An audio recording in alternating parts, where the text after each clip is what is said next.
As I always say before, no, whenever we say Manila, Manila was of course Intramuros, and during the Spanish period, and it was their prime city, no? And so everything that was about Philippine history and culture during the Spanish and of course the American period began and eventually developed in the walled city. And in the course of time, no, this would become also a prime urban tourism area, especially with the restoration and the heritage conservation that has been going on in the city. I think the biggest challenge for Intramuros is for it to be incorporated into that modernization without affecting the historical heritage of the walled city. I mean, accommodations can be done for the modernization that is happening. Internet, telephones, modern facilities for tourists, but it doesn't have to come at the sacrifice of what existed there before. I think that's one of the biggest challenge until today, for developing Intramuros. I'm Dr. Jose Victor Torres. I'm a associate professor here at the History Department of the De La Salle University. I teach Rizal and Philippine history here in the History Department. Well, I think it's because it's one of the closest place. If you're a foreign visitor, it's one of the closest place and one of the most visited based on tourism information. It's one of the most visited places in Manila. Because you have to remember, Manila is the capital city. And a capital city has to have its attraction, both old and new. And for so many years, that old attraction, and I don't mean old because it's passé, it's old because it's part of our past. And the realization that there was something that remained behind for the people to know and experience and see with their own eyes is probably something that's an experience, a good experience for visitors, both foreign and local. I'd probably siguro describe Intramuros as rich. It's rich in heritage, it's rich in the Filipino identity, and it's very rich in our history and culture. And I think that would fit the description not only before but today. And as I always said, whenever you walk through the streets of Intramuros, you are walking through Philippine history.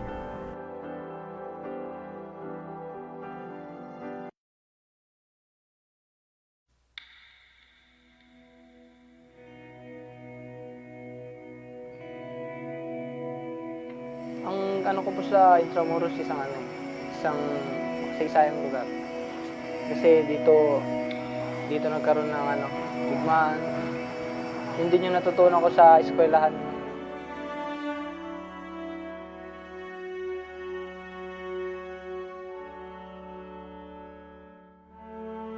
Sa akin sir, ang laki po ng naitulong ng eskwela Tellier kasi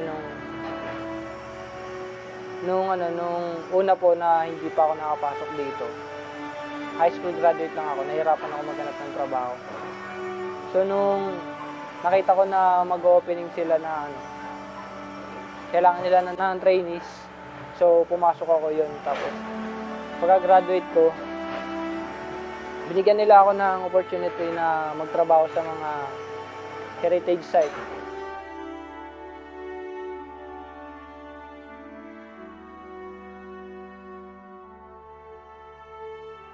Ako po si Christian Edward Aguirre. Bali, instructor po ako ngayon ng masonry workshop dito sa Eskwela Tellier.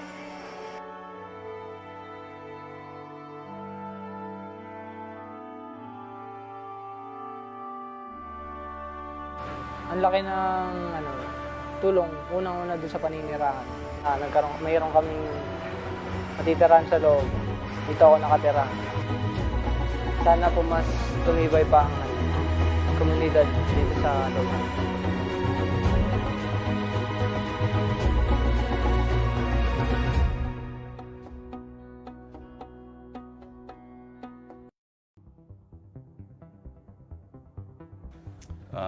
Very unique, one of its kind. It's a historical zone, actually. No? You have lots of museum in and out of the walls. No?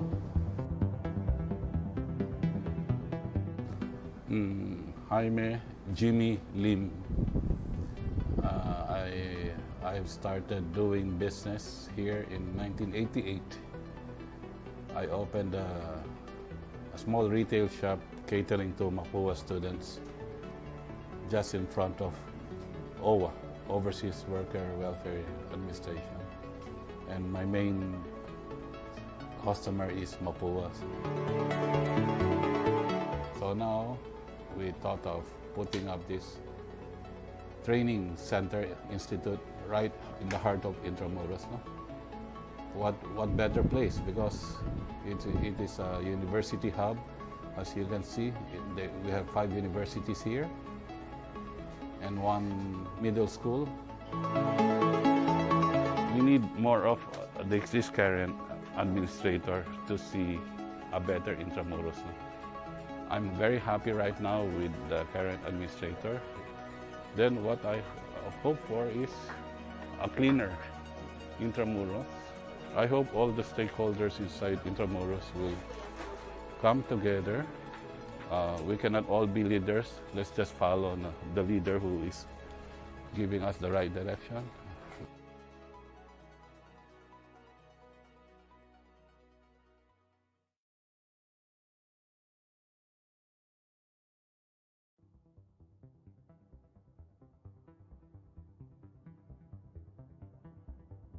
For me, Intramuros would be actually the soul of a Manileño, maybe even the soul of the Philippines, because this is really where Manila and how the entire country was known. There is that special place in history for Intramuros, and so I believe it is our soul.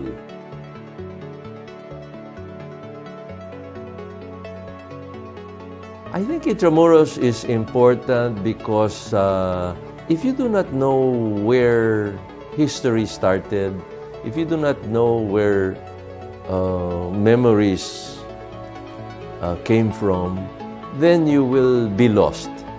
And so I urge everyone to even read a few chapters of books written on Intramuros, so they will just know how life then was and how it evolved to life now.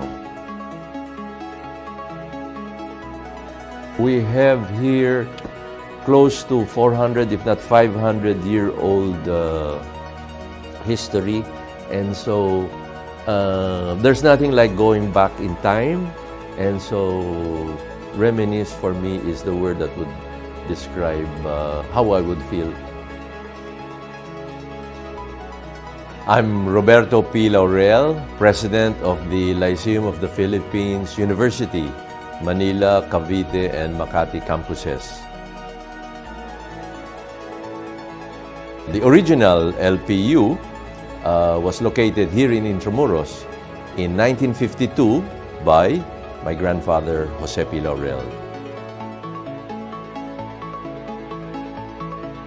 Lyceum, LPU, has been here for the past 67 years, and I believe it has contributed to nation building. We have a number of alumni who we are very proud of, who have accomplished great accomplishments, achievements in their private and public lives. I wish Intramuros would develop more, that we have more locators coming in. I know there are a lot of challenges, but I want to commend the Intramuros Administration, headed by the current administrator, Attorney Asido, for such a focused development effort. It will take time, but progress is there and we can see it moving. And so my hope is that this will continue and that we will become a thriving community, not just alive during the day when we have so many people coming in, but even at night.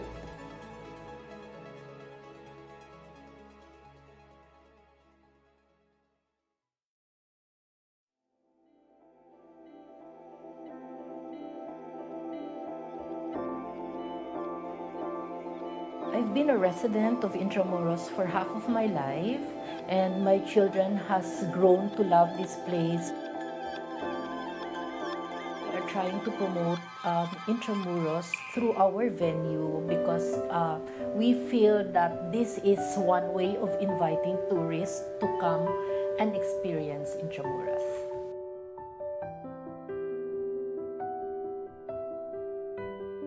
This place is actually the ancestral house of my husband. So this is where he grew up. So he's been here for like his entire lifetime. So it really means a lot, not only to him and his family, but to us also.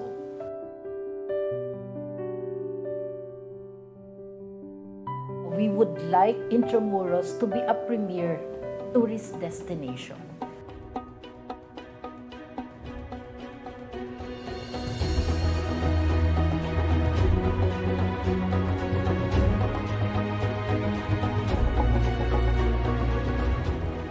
My name is Cosette Chua. I am the Managing Director of Pavilion de la Castellana. We are working closely with the administrator to further improve what we have. I believe that this is the only historical place that's left in Manila. In my own little way, I would like to think that I can contribute to its historical value.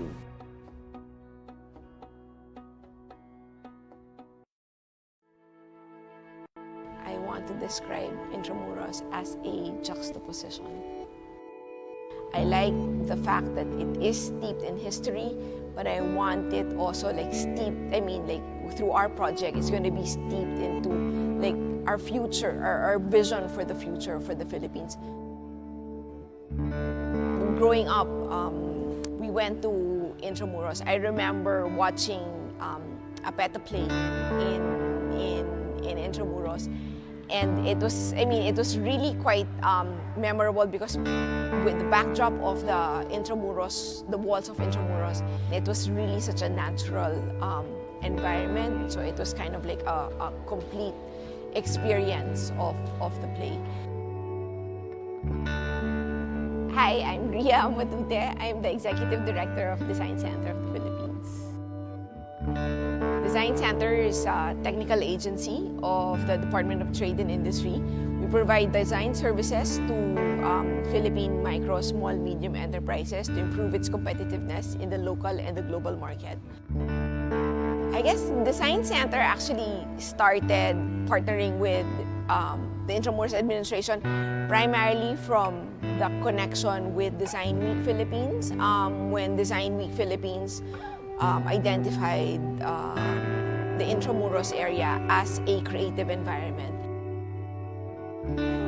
From the very beginning, we saw the potential of Intramuros, not just from the historical point of view of the place and the significance, the historical significance of the place, but as well as how it can shape the future of the Philippines and how it can also become an iconic experience, not just of the past, but of the future of the Philippines as a country, as the Filipinos as a people.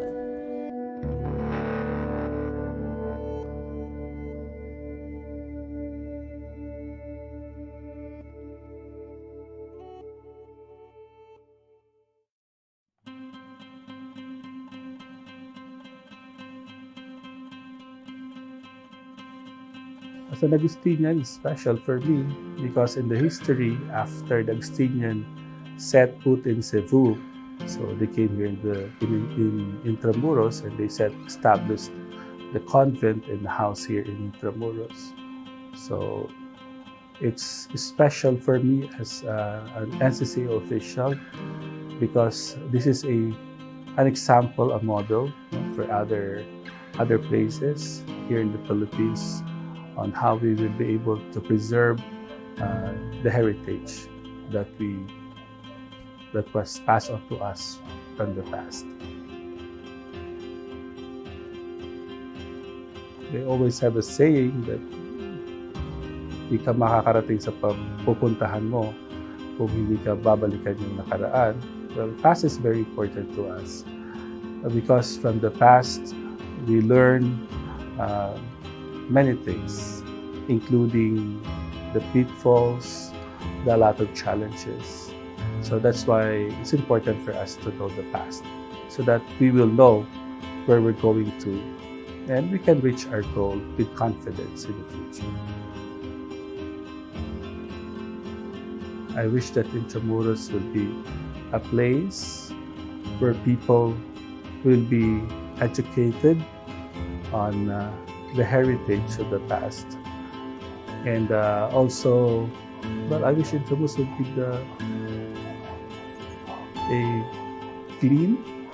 be clean or cleaner, and not much obstruction in terms of the appreciation of our tourists for tourism purposes. And it could be better, like just many other heritage structures that we have abroad. Well taken care of and maintained, and it serves really its purpose. I am Father Harold Renteria, OSA. I'm the head of the Subcommission for Cultural Heritage of the National Commission for Culture and the Arts. NCCA is the ex officio Ministry of Culture of the country now, and its mandate is to come up with policies for the preservation, protection, and conservation of the cultural heritage of the country, and to manage the NEFCA, which is a grant-giving agency also. Well, as somebody in NCCA, especially as the head of the Subcommission for Cultural Heritage, my role is to make sure that we safeguard not only the structures, but the intangible heritage here in Intramuros, the history, the memories of the people here. And of course, since Intramuros serves as the buffer zone for the San Agustin Church, it's a World Heritage Site. And NCCA is the manager of the World Heritage Site. So our role is to make sure that San Agustin Church and the other churches which were inscribed also, part of the inscription, are safeguarded, are protected.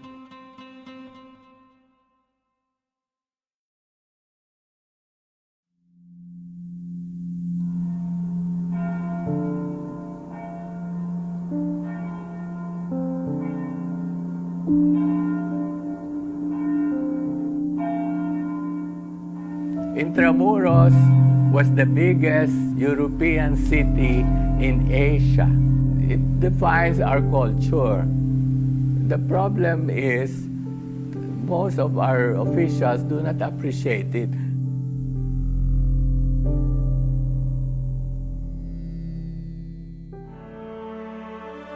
It's important because it's part of our history, part of our heritage, and one of the few physical evidences remaining of the Spanish period of Philippine history.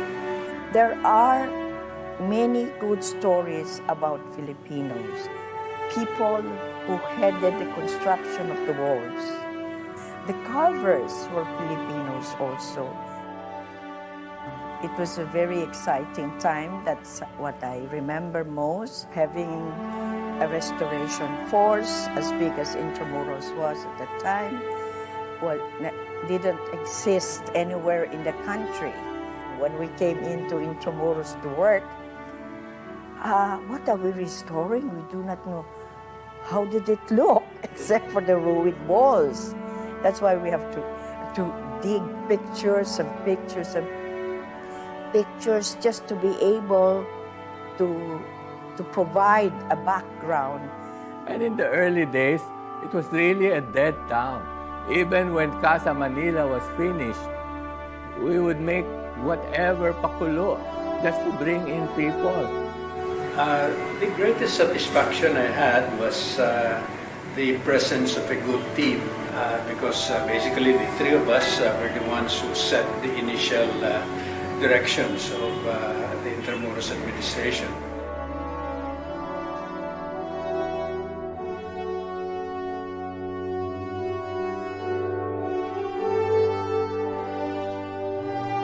Since last year, I'm really amazed at how Intramuros has grown and has attracted so many people considering the problems we had in the beginning. They have thousands of people coming here and all of them are paying entrance fees, restaurants, all those calesa. Can you imagine? It's alive.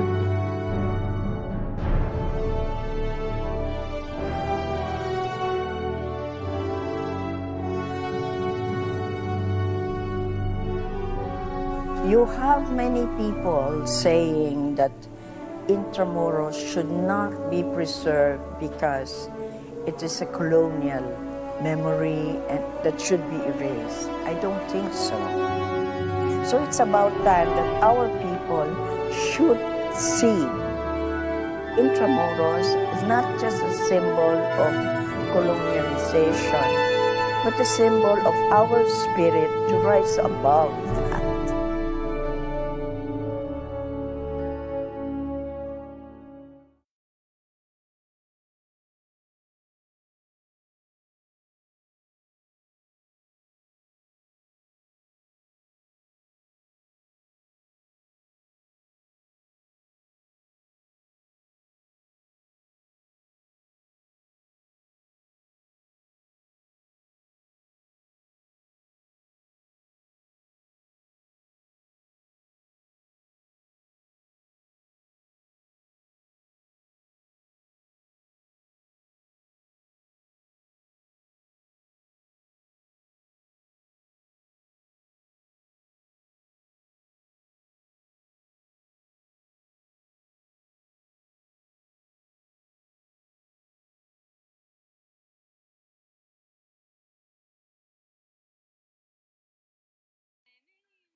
Right, so we shall now start. Thank you everyone for coming. Maraming salamat po. Good afternoon. So this is our 61st episode of the Intramuros Learning Sessions. And this episode is brought to you by the Intramuros Administration. And this is your host, once again, Rancho Arcilla.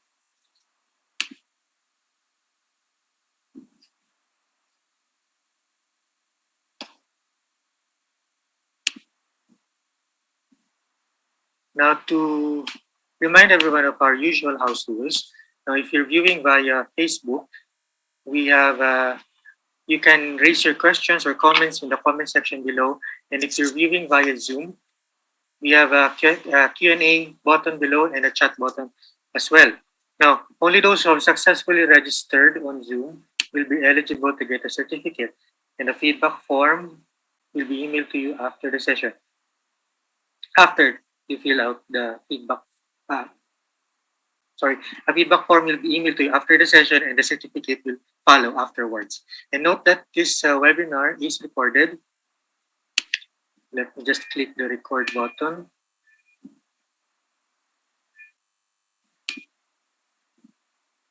Recording in progress. And the recording shall be made permanently available in IA's social media channel.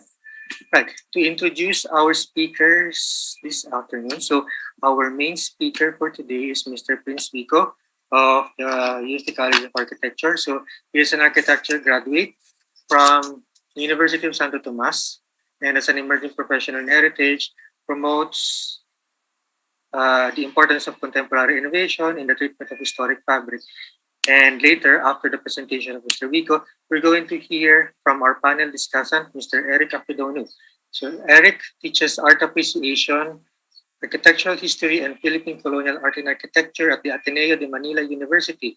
He studied architecture at the Leap University of Applied Sciences in Detmold, Germany, and has published extensively locally and internationally on architecture, urbanism, culture, and heritage.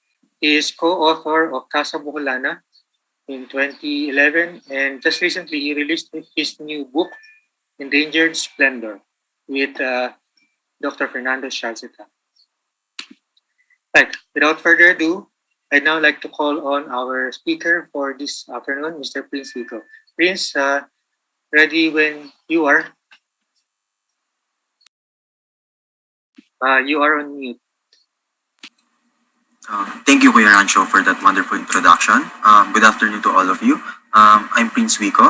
I'm a graduate from the University of Santo Tomas College of Architecture, and I will be presenting to you my undergraduate thesis, which is divided into two. So the first one will be the main thesis, and the second one, which we will be discussing for today, would be my sub-thesis entitled Intramuros and Ill-Fated Liberation. So let me share my screen to you guys. Just a second.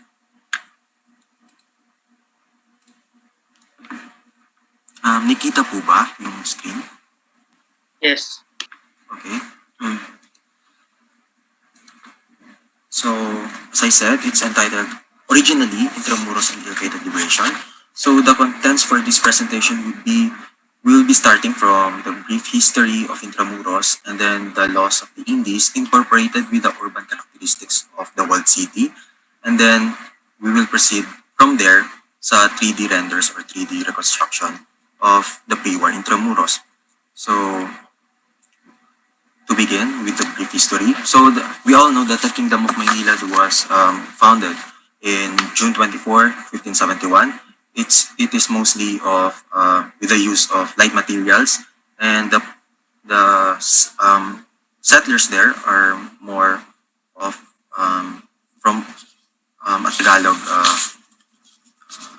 ethnic group, and then mostly sa Chinese naman, mga nagbebenta from China na nagbabagsak ng kanilang trades sa Kingdom of Manila. And then noong 1571 and post-1571, the light materials used for the palisaded fort of Intramuros and the houses built within those fort became stone na. So, naging stone walls na siya and fortifications. And it became daw civilized society. So, yung mga settlers there, naging Espanyol, Filipinos, Amerikano, and syempre yung mga Japanese army during the World War II. Excuse me. So, yung mga Chinese, pinayagan silang tumira, pero outside Intramuros, sa Parian area. And then, from there, pinalipat ulit sila sa may Binander area na. So, yung religion ng post-1571 is Catholicism. And sa innovation ng architecture, in terms of architectural, from light materials, naging heavy and hard materials na, from stone houses to the innovation of bahay na bato architecture. So we proceed with Recopilación de Leyes de los Reinos de las Indias. It is 148 regulations as guidelines used by the new settlers on a newfound land within the area of the Asia-Pacific region. So on the architectural sense, it is regulation used for space allocations for the new settlers with respect to the natives, as well as choosing a site that is healthy and hygienic, that has a healthy and hygienic environment, ease of access for both the transportations of the colonizers and the natives, and for safety and security as well. So dito yung basihan ng urban characteristics, urban layout ng Intramuros. So from there, di-discuss natin yung grid pattern layout, plaza, yung mga open spaces for yung plazas, and then the intact urban layout of the walled city and then the fortifications. Plus, the evolution of styles merged with the vernacular architecture. So may evolution of styles tayo sa mga bahay na bato. And then we'll be discussing the urban morphology on certain types and functions of each institutions found inside the walled city. So we proceed with the grid pattern. Excuse me. So this concept is egalitarian in theory.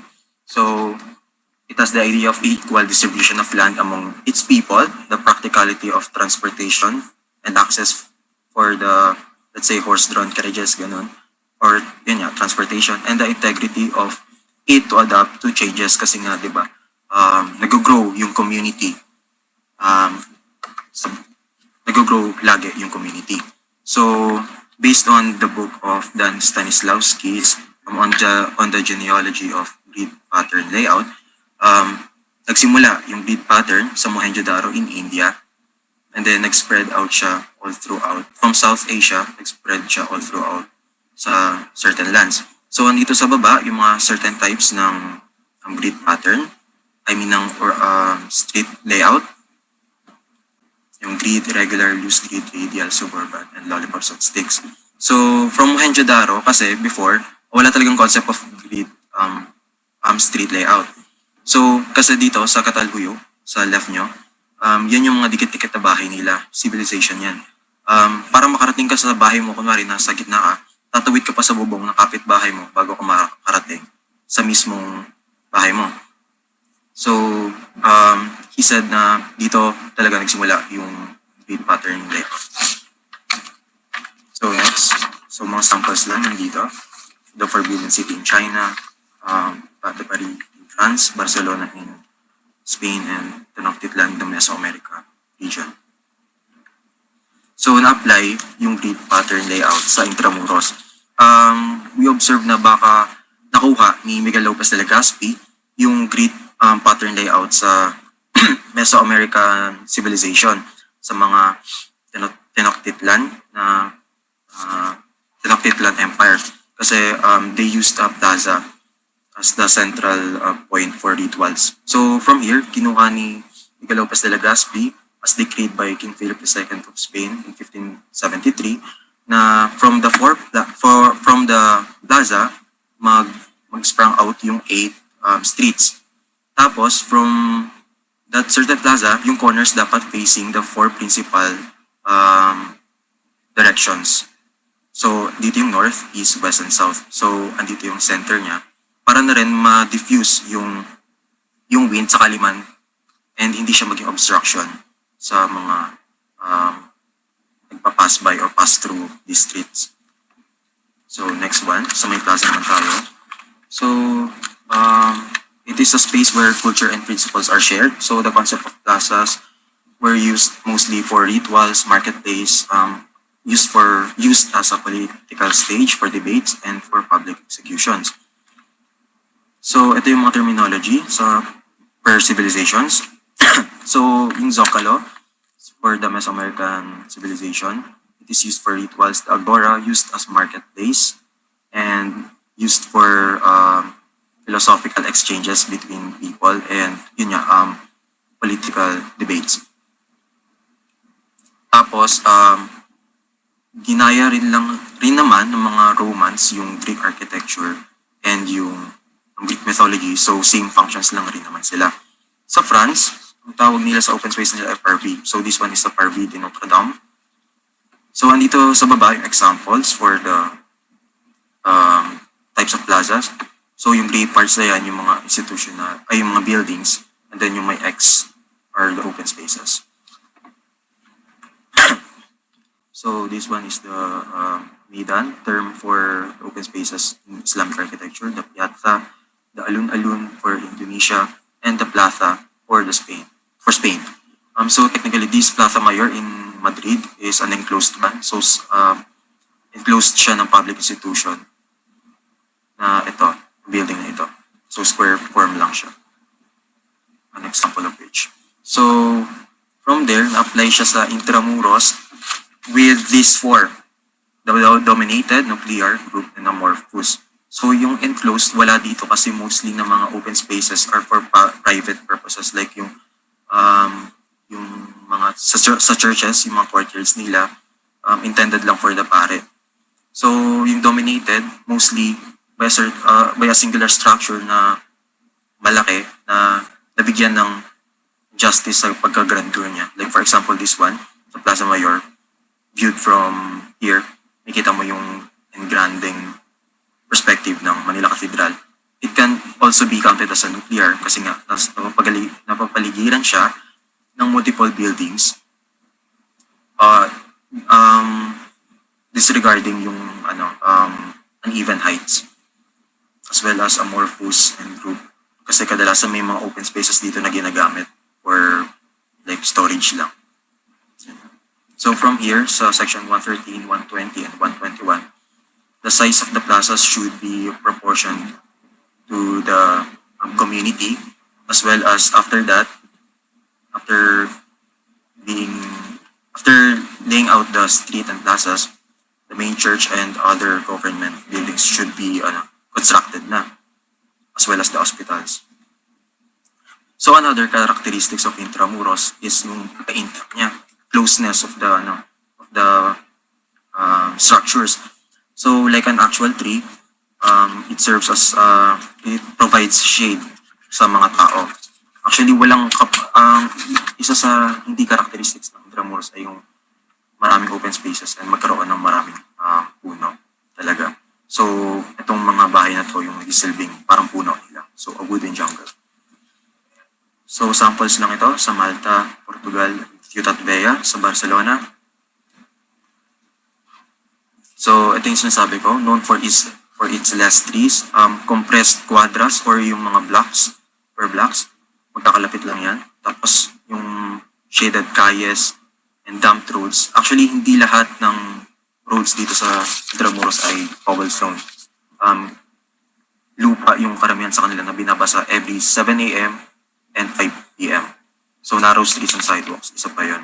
Masisikip.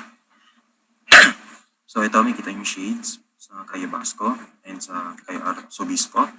So, nagkaroon, since magkakalapit lang yung mga structures, nagkaroon ng possibility na magtayo ng mga bridges. So, may document akong 4, although nasira ito noong 1863, 1717, 1771, 1937, 1932, itong dalawa. So, in cold climates, this one is an excerpt from the Laws of the Indies. In cold climates, the streets shall be wide. In hot climates, narrow. So, nakuha naman niya yung pagka-narrow niya. And then, they provided yung malawak na road along Calle Moraya. So, nandito yan for the defense and for the horses sakali mang kailangan nilang mag-defend on one side. So, the fortifications.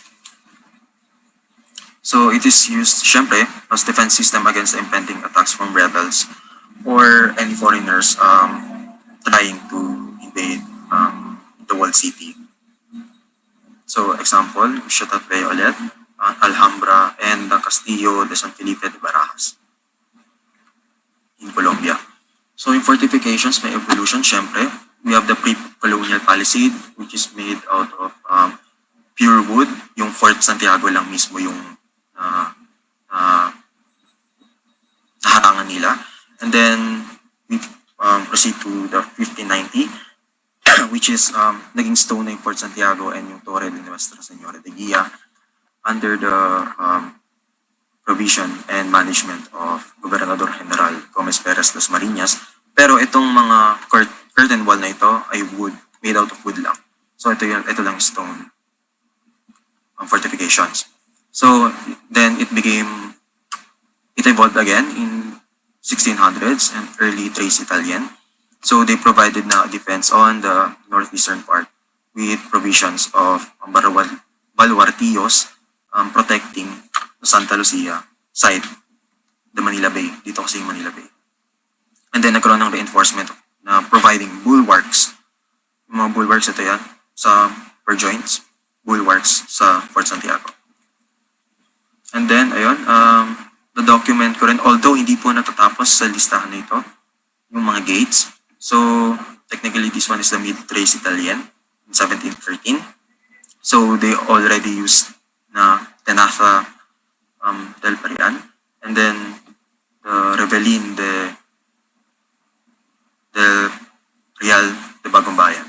So, they provided na rin baluartes on each joints of the pentagon-shaped walled city. And then, nasakop tayo ng mga Briton for 2 years, 1762, 1764. So, 1762, nasira partly from the southern part. Dito sila umatake. So, ginawa nila noong 1764, they reinforced all of it in a Vauban innovation, including this part, the Cuartel de Caballeros de Maysig, protecting the southern part. Tapos clear out na nila lahat yan, yung mga bahay na nakatabi, na malapit sa Intramuros. So, they provided rin revelings on protecting the curtain walls on each sides. So, andito rin yung mga gates naman na counted. Although, hindi rin po natatapos yung mga pangalan ng gates dyan. So, we have the stone fortifications, the reconstructed period. So, parts of the walls were demolished. And in 1904, filled in na yung mga moats dito. Ginawa nilang golf course and used for military drills. And then, 1945 happened. So, the liberation of Manila began. Sobrang nasira lahat, including the walls and structures sa loob. Then, 1966 and 1979, restoration of the walled city began. So, 97% today ng walls ay reconstructed na. An example of the moat, I think this one is the Reveling de San Andres. I'm not quite sure. And then this one is yung na-fill in na tapos ginamit na as recreational facility. This one is a mid-trace Italian render of J.R. Castles. You can follow him on Instagram. Then the evolution of styles. So these styles are incorporated in pursuit of highlighting cultural trends as well as focusing mostly on the visuals. So hindi lang visuals titingnan natin dito, kundi yung periods kung kailan na-invent or na-improvise yung style, certain style na yun. So we proceed with the Bahay na Bato style. So according to Dr. Fernando Cialcitas Estilong Quiapo, an unpublished article, we have 7 Bahay na Bato styles. Pero di-discuss lang natin yung 4 sa board. The first one is the board and battens. Second is the flowers in trellis. Third, platter style. And the fourth one would be the horizontal and verticals. So the first one would be the boards and battens. So this one is the oldest and simplest styles amongst the 7. So technically, it's prevalent by mid-19th century to 1880s. So kadalasan hindi nila ginagamitan ng ventanilla sa baba.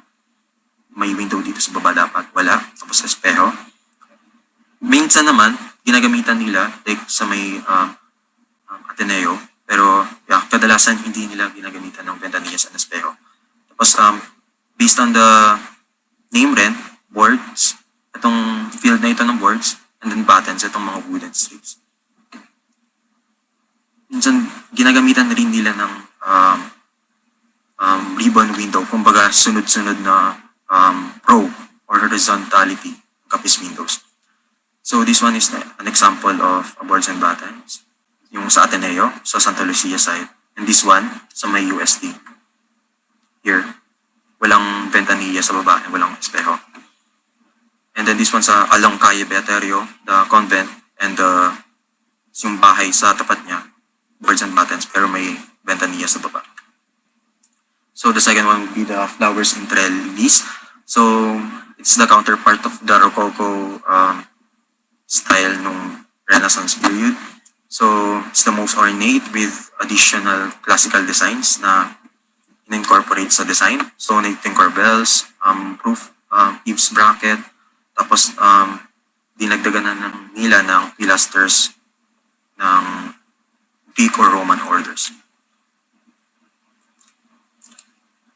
Tapos yung mga iron grills nila sobrang ornate, florid yung, and based from plants yung concept ng pag-design. So this one is sa Colegio de Santa Rosa.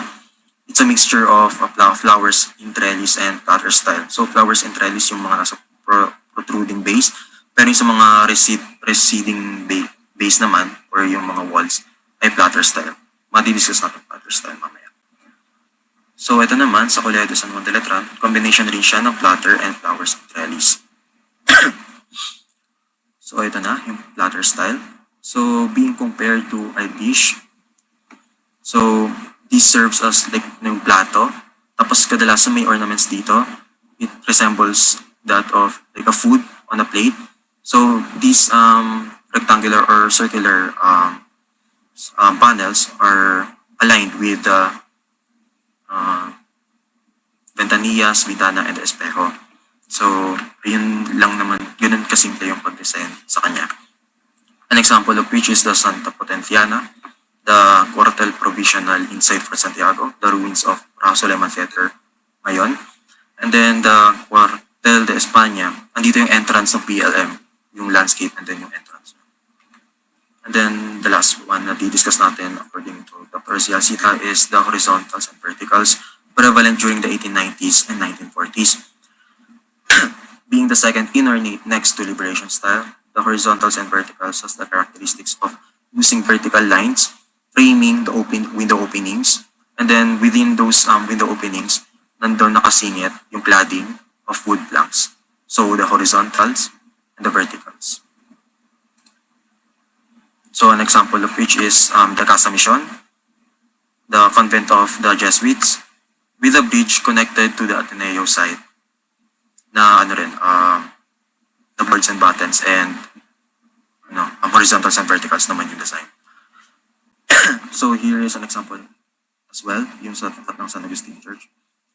And then ito yung 1932 fire sa Ateneo. So nandito yung photographer sa may bridge taking picture of this part. So hindi tapos yung renovation ng Ateneo, the neoclassical design. This one is an example as well for the horizontals and verticals found outside Intramuros along Rizal Avenue. A great example. So this one, I coined this term kasi wala pa talaga siyang terminology. Pero it's actually, may kita nyo itong mabahayan to sa Vigan, sa Ilocos. So dahil kilala natin yung mga Ilocano as frugal and practical. So technically wala kayong makikitang ornaments sa panlabas na anyo.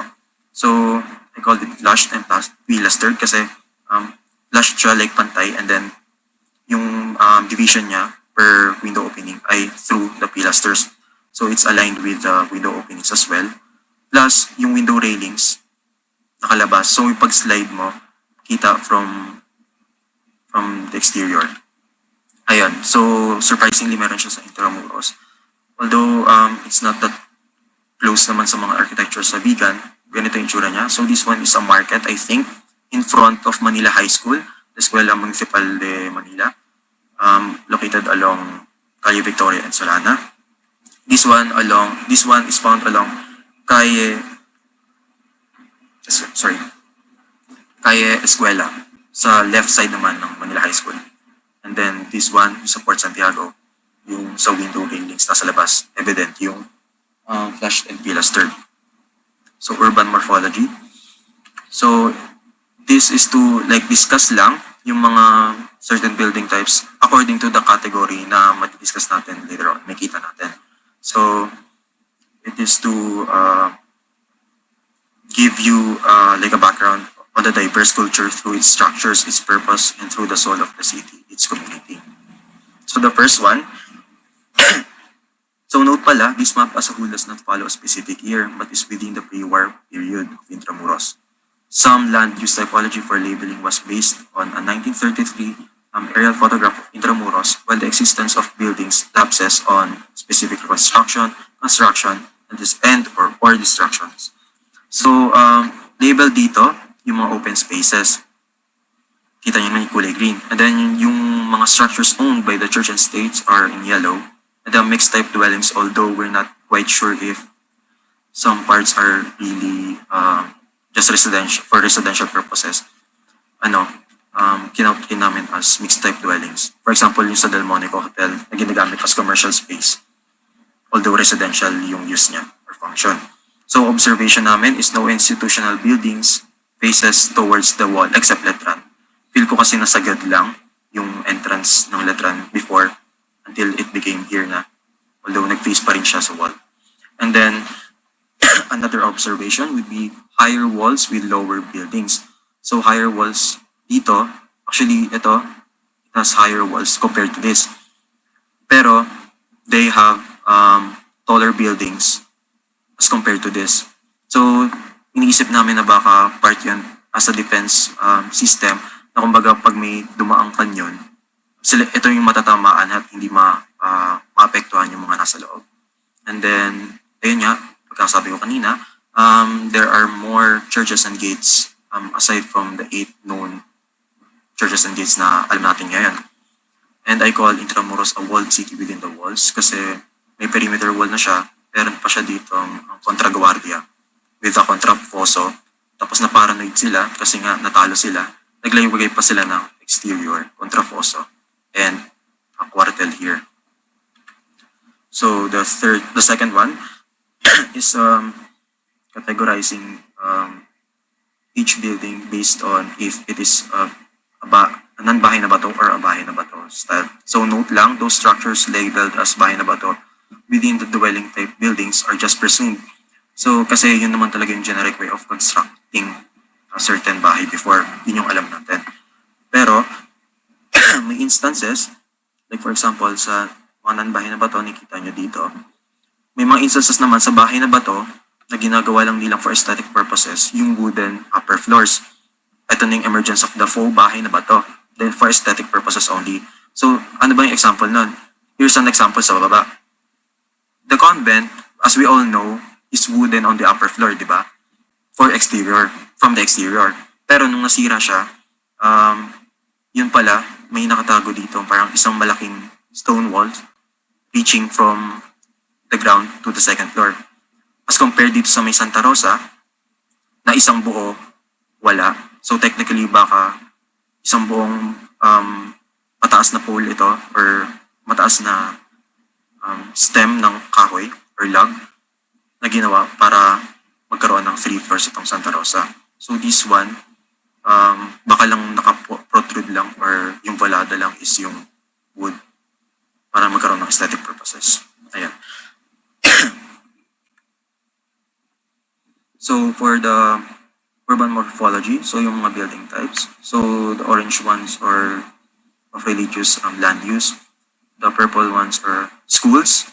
The brown, yung mga state or government facilities, konti lang actually.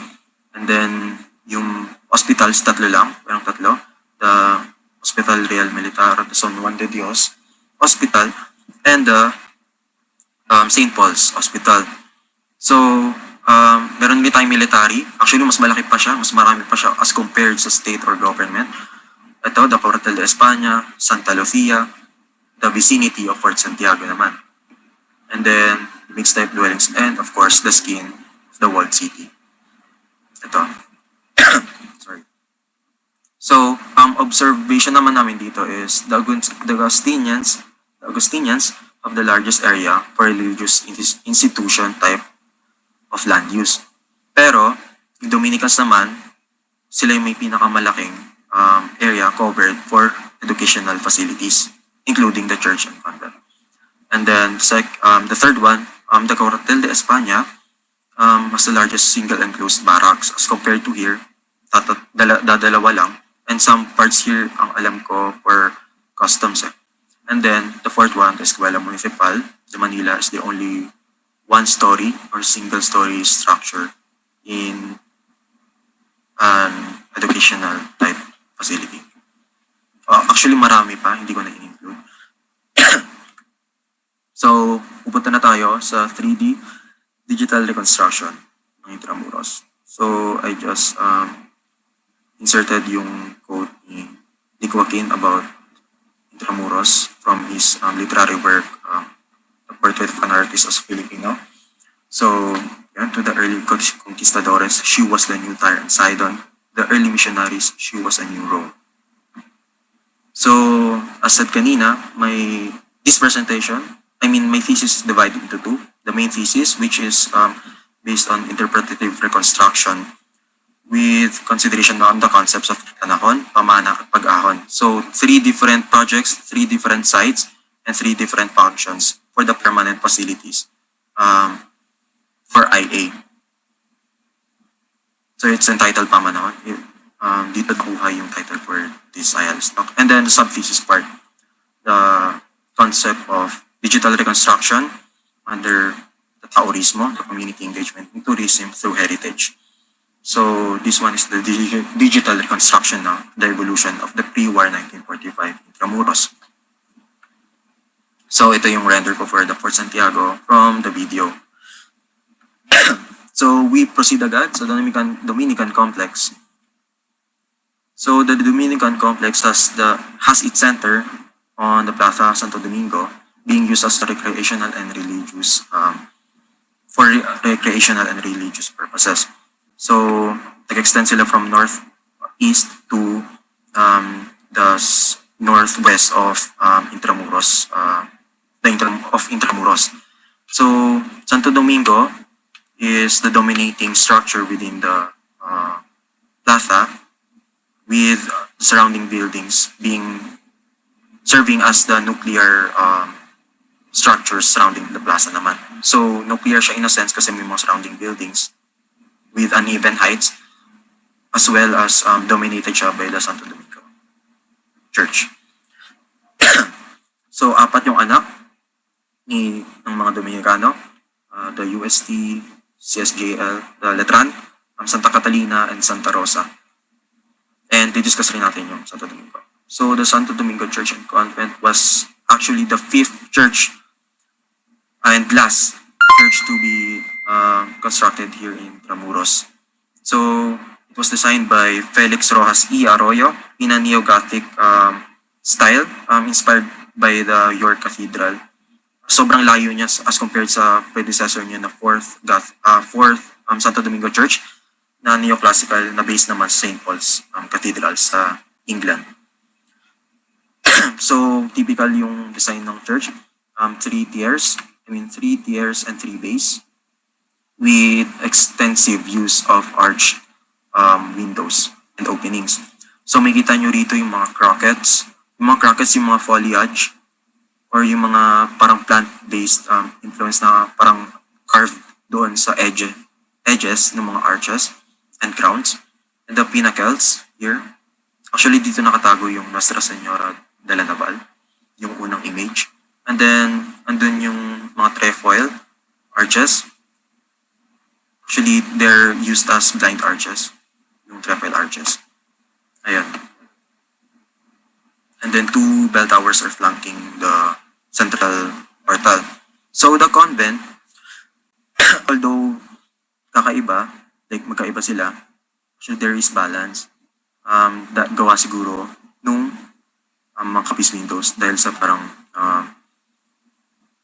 dating niya is parang ornate.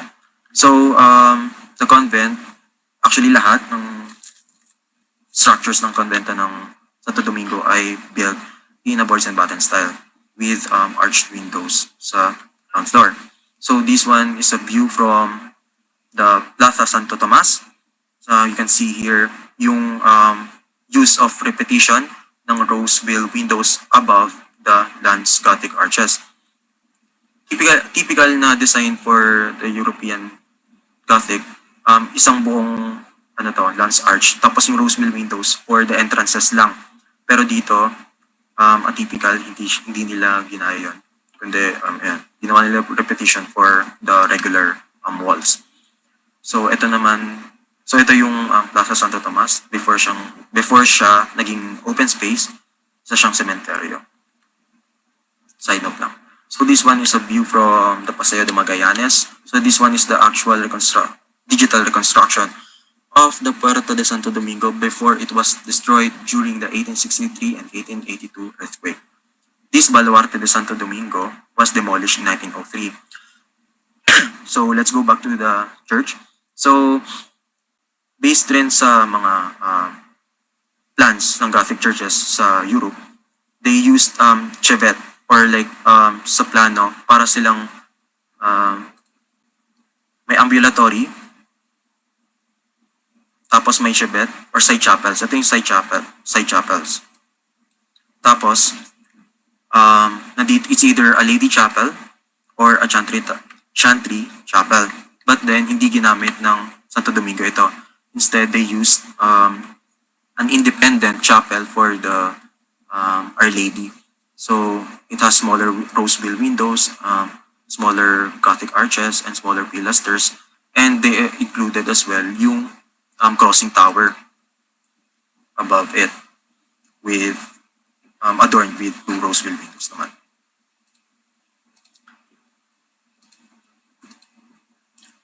So ito naman yung Universidad de Santo Tomas. So it is in a Baroque style sa mga gates, and then the merging it with the boards and batten styles ng upper floors sa bahay na bato parts. So, it has an ornate gate called the Arch of the Centuries. Centuries dapat to. So, it is added in 1680 with pilasters flanking trefoil arches. Pilasters ito, mga parang columns na nakadikit sa walls, na flanking the trefoil arch niche. Tapos, extensive use rin ng triangular pediments. Then you can see here yung parang rigid, segmented formation ng balusters sa balcony. Then ayan, broken pediment. Then the use of aligned cones naman sa framing the overall gate. So actually, UST pala has 4 gates. One is this one, the main gate. The second one is located right beside Ayuntamiento. The second one is this, along Calle Solana. And the last one is facing Calle Aduana. So this gate naman has swan neck pediment. Swan neck pediment ito with an inscribed name of the university. Tapos yung portal niya is like of a castle like design. I don't know if this one is a tabernacle. Still don't know. Pero tapos yung use nila for the balustrades sa balcony ay curvilinear. So andito, makita nyo yung continuous ribbon window. Ribbon window yan. Sunod-sunod, horizontal. Tapos use of boards and buttons. Ito yung kakaiba. Sobrang gulo ng UST complex when it comes to designing. Kasi yung design naman dito sa Calle Aduana, instead of arches, naging rectangular na. Plus, kapis windows instead of sa normal slender window panes ginamit. Tapos may mga ventanillas na, and that of the tower off-centered, aligned with the arch of the centuries. So ang lalaki ng buttresses dito, tapos slanted. Actually, this one is a faux bahay na bato. Isang straight yan na stone pataas. So baka for aesthetic purposes lang ito, wooden portion sa taas. And then for the third one is the Colegio de Santa Rosa, one of the most ornate inside the walled city. Actually, pink, ang alam ko hindi talaga pink yan, pero ginaya ko lang rin yung current color niya ngayon. So it has combination of flowers in trellis and platter style. Flowers in trellis sa projecting base. Ayan. Tapos platter style naman sa gitna. So mostly ginagamitan nila for the platter style, triangular and rectangular shapes. Tapos sa mga protruding base naman, arch transom and a clam-like, I don't know if Abanico inspired to, sabi ni Kuya Rancho. Abanico's inspired ang transom. So, asad kanina, ginagamit to ng mga kolehialas from Colegio de Santa Rosa for PE subjects. Minsan dito sila nag-exercise. So, the main entrance to the school is facing the Plaza de Santo Domingo. So, this one is another view from the Plaza Santo Domingo. Hindi nakita sa Benavides dito. So, the acroterion is actually of a Greek ornamentation, Greek architecture siya. Influenced by the winged victory of their goddess, Nike. Kaso, ayun niya, makita mo yung parang pag-eclectic in terms of like designing kasi Greek architecture with Christian architecture. So, it has awning roof sa third floor. Ito yung one cases na nagkaroon ng awning roof din for the ventanillas, like sobrang taas. So we proceed naman to the third one, the Real Colegio de San Juan de Letran. Actually, originally, it was in flowers in trellis style, plus a platter style. Pero in 1937, nagkaroon sila ng, parang na-pressure yata sila to build a new facade for the school. So this one is designed by Alberto Guevara E. Sanchez. So it was inspired by the Art Deco movement in the 1920s and 1930s with ornamentations based from neoclassical designs. So one thing about this is it has it has 4 levels. Tapos yung pilasters on the divisions of these openings sa second and third floor ay hindi siya umabot hanggang sa pinakataas. So yung ornaments niya, actually, since inspired siya by Art Deco, hindi niya ginamitan ng Egyptian ornaments like that of a lotus bud capitals or papyrus capitals, ganun. Instead, they used like mga scrolls and cactus leaves. Let's go back. So yung paano siya naging Art Deco? In a sense na, although may pilasters in a neoclassical form, yung windows niya ay sagad sa mismong partitions with they call this parapet walls, giving having an ornamentation installed on its face. Parang katulad niya yung sa UST Seminary Chapel, dikit-dikit yung mga windows sa pilasters. So, together with San Juan de Dios Hospital, San Ignacio Church, and the Bell Tower of Manila Cathedral, Letran also has a clock tower facing the northern side. So this is the view from the Puerta de la Reina Isabela II. Oh, sorry. So we proceed to the last one, the Beatorio Colegio de Santa Catalina. So it is in Tatter style with the use of diagonal mountains, yung mga lines na yun nandyan. Instead of typical capiz window na ginamit lang nila for the corner. So it has a 1-2-1 risalit format sa main facade niya. Actually, triplet sila, magkakambal sila before ni Letran, Santa Catalina at ni Santa Rosa. So, as said kanina rin, it's one of the 4 buildings, bridges na matatagpuan sa Intramuros. So, it connects from the convent of Santa Catalina to the Letran Chapel. Proceed tayo sa may Anda Street. Ito yung design in 1939 nung nagkaroon sila ng facelifting. Under Pedro Siochi's firm. They designed the colegio part of the Santa Catalina lot into a Mediterranean style with the use of mashrabiyah balconies and closed balconies ito. So you can see this design. Although we know this, although we know this as the parang mukha siyang main entrance, yung main entrance talaga ng school is from here sa Anta Street, sa middle. Naging sikat lang to sa corner picture photograph niya. So ito yung entrance niya. Actually, walang existing documents about this one, like with the use of mashrabiyah, like yung pictures, wala. Elongated, they call this elongated arches na may diagonal mountains. And actually, I think this one is the grand staircase part kasi this could be used for light and air ventilation. Tapos ito, I think are the classrooms with the gallery above. So ito, nakuha ko siya basing from the reconstructed part sa Albertus Magnus building ng Letran facing the gymnasium. Na reconstruct nila to on the wrong side nga lang. Pero it's on gray and white colors. So we proceed to the old Jesuit compound. Sorry. So the old Jesuit compound is located on the site of PLM ngayon. Although kaso, nagkaroon sila ng expulsion in 1768 and was later approved to come back here in the Philippines in the late 19th century. So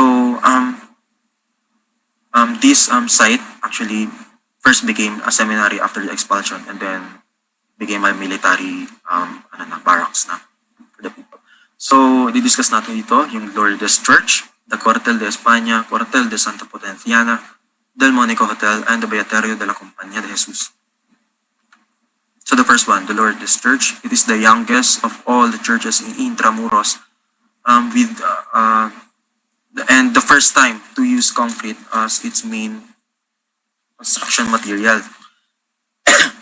Tapos, it is one of the simplest structures here in Intramuros kasi mapapansin nyo wala gaanong statues or sculptures sa tapat niya, sa facade, and wala rin siyang fronting plaza in front of it, unlike sa mga ibang churches or religious institutional buildings. So it used a hemispherical dome for both the bell towers and the dome itself sa pinakalikod. So yung ornamental lang niya is more on the arcades. Sorry. So compared to other buildings, churches here in Intramuros before, they used 3 tiers, diba? Ito 4 tiers, tapos uneven pa. Ito they used 4 tiers sa bell towers, 1, 2, 3, 4. Tapos sa central nave, 2 lang.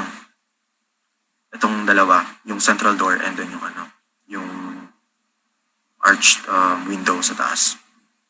So actually it is a barrel vaulted ceiling. Tapos may gabled roof dyan.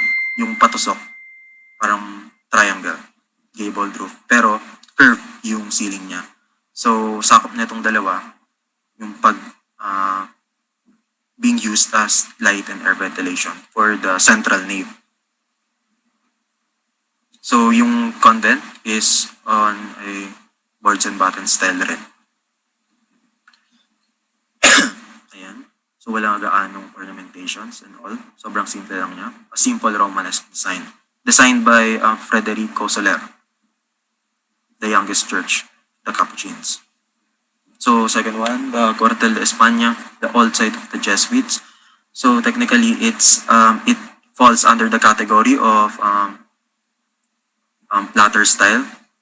Kaso nga lang applied siya on the pilasters dividing each windows on the upper floor. Arched windows yung ginamit sa baba, pero rectangular sa taas. So they used the ventanillas and without the use of espejos. So ito lang yung ventilations nila. Yung dalawa, ventanillas and the ventana. So this is the main entrance from the Calle Victoria, Cuartel de España. So the building is flanked by 2 single-story buildings of the same face rin actually of the upper floor with the use of awning roofs. So technically hindi sinagad ng Cuartel de España yung building niya sa front kasi isa yun 'di ba sa characteristics, yung intact, yung dikit na dikit, yung parang wala nang paki sa pedestrians. Pero dito nagkaroon sila ng setbacks for the users here sa Cuartel de España. And then, actually this one is an open space before. They built this 5 perpendicular military barracks sa main facade. Ito yung dalawang single story and then flanking the main entrance, main building.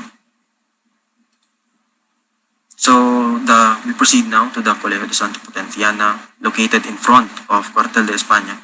Wala ganong special dito kasi parang walang ka-engrande sa itsura niya. It was used as a school before in Colegio de Santa Potenciana, for school for girls, 1591. And then nilipatan siya ng Gobernador General after masira yung Palacio del Gobernador. Before lumipat ulit siya finally sa Malacanang Palace sa San Miguel. So platter style yung ginamit dito with the use of arched windows on the corners. Tapos yung awning roofs yung nakadagdag sa overall design. Tingnan nyo yung gate, wala masyadong design. Like typical rectangular, tapos pilasters lang na naka-project outwards. Yung windows, triangular in form, rectangular in the opening. The upper floor actually used ventanillas without the use of espejo. Ayun, so trivia lang, dito nag-umpisa or pinanganak yung basketball dito sa Pilipinas. Diyan nilaro yung first basketball game sa Pilipinas. So we proceed now to Delmonico Hotel. So the Delmonico Hotel was established circa 1903, since yun yung earliest na may photograph yung Delmonico Hotel. I'm still not sure. I'm yet to learn kung kailan pa talaga siya tinatag. And then it used flowers in trellis style with the use of awning roofs na nakadagdag sa overall design niya. So meron ditong colonnette and then the use of pilasters, actually 4 to. And then they used kapis windows for the regular windows framed by slender type window panes. Nandito rin. Although ginamit nila sa corner ay yung slender type windows, hindi yung kapis windows, with transom running along sa espejo. Hindi lang sa bintana na openings. Meron rin sa may pilasters. So located yung name niya sa corner kasi dyan dumadaan yung tranvia from San Agustin palabas doon sa may gate, sa may PLM ngayon. Doon para makita agad. Parang advertisement na rin. So ayan yung view from a bahay across Del Monico Hotel, viewing the Beaterio de la Compañía de Jesus. So we proceed now to the last one. So this one is a Renaissance revival building with, I don't know, we still don't know yet what to call this style, but I don't know, I think this one falls under straight and narrow. Sorry. And then, ito yung rare cases rin na ginamitan nila ng awning roof. Actually, kapag mainit, na tinataas nila yan, inaangat nila yan. So, yung ventanilla, nakokoberan. So, sa tingin namin, 4 floors talaga siya originally. Mukha lang siyang 3 floors sa taas. Ay, sa baba. Pero, ayun. Grabe no, kinoberan yung mismong ventanilla, hindi yung mismong bintana. So, it's a Renaissance revival style with the most, yung ornate part niya lang is yung entrance to the chapel. And then, I don't know what's the use of this eaves bracket. Siguro, as an additional design lang. And then, makita nyo sobrang detailed. Same lang rin na rectangular windows yung ginamit for the convent side. Tapos ito yung upper floor para may straight and narrow style. So the main entrance is a segmented pediment, curve segmented. And then the ornament on the pediment itself is the cross patty. I think main entrance to the chapel. It's actually off-centered as compared to Cuartel de España na centered siya dito. Located along Calle Santa Lucia and Calle Victoria. And together with the Cuartel de Santa Lucia, silang dalawa lang yung nakadikit mismo sa walls na buildings. Kasi yung iba, diba, na-divide pa sila ng Calle Moralia or yung Moralia Street in between the fortification and the buildings. Ito, dalawa, dikit. Ito yung malapit sa Baluarte de San Diego. Ito ngayon yung Bagong Bayan License Museum na reconstruction. So we proceed now to the Santa Lucia side. May last one pa. Second to the last ito. So the Cortina of Santa Lucia is found on the western side of Intramuros, protecting the city from the Bayside attacks. So nandito sa side na to yung Manila Bay. So this structure, as said kanina rin, has lower walls pero ang tataas ng building sa likod. It may serve nga as a defense to, like, kunwari may mga kanyo na tumama. Kaso, grabe naman yung risk na pinaganda pa nila yun, masisira rin naman. Kaya, we're still not sure bakit sobrang taas ng side na yan. So, ito siya, yung render. So, we'll discuss the San Agustin Church and Convent, the Casa Procuración or the Agustinian Provincial House, the Ateneo Municipal de Manila, and the San Ignacio Church and Convent. Proceed tayo sa San Agustin Church. It is the oldest stone church in the country, built in 1604, designed by Juan Matias, but opened the churches to the public in 1608. So it has a typical Baroque style architecture with a pair of columns atop of each other, flanking the central portal of the church. So sa baba, arched door, rectangular window, tapos circular window naman sa pediment sa taas. So ito yung convent. Actually, this one is a faux bahay na ba to? Kasi nga, isang diretso to sa ruins. Isang diretso to. Tapos ginamit lang nila yung wooden part, parang for aesthetic purposes. So, ayan. I don't know what style this is. Ayan.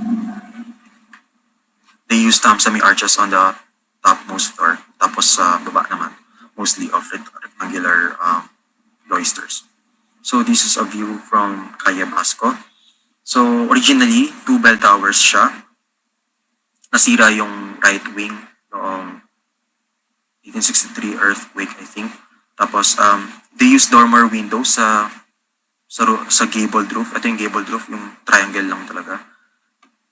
Dormer windows ito, kaso walang openings or walang window openings for ventilations. So the San Agustin only have one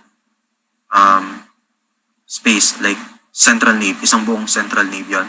Tapos wala siyang use of aisles, like sa gilid. So ito yung central nave. Dapat may central aisles yan, pero wala. I mean side, mga aisles sa gilid, pero wala. So instead they used like chapels, side chapels. So ang daming chapel sa loob niyan. Partition. Sa plano to, ito yung sa plano. Central nave, tapos side chapels. They didn't use yung aisles sa gilid.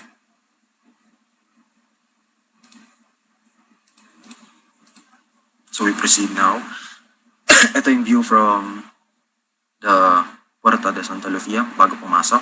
So, as said kanina, it is one of the 4 bridges rin located inside Intramuros connecting 2 buildings. The Agustinian Convent to the Casa Procuracion, the provincial house.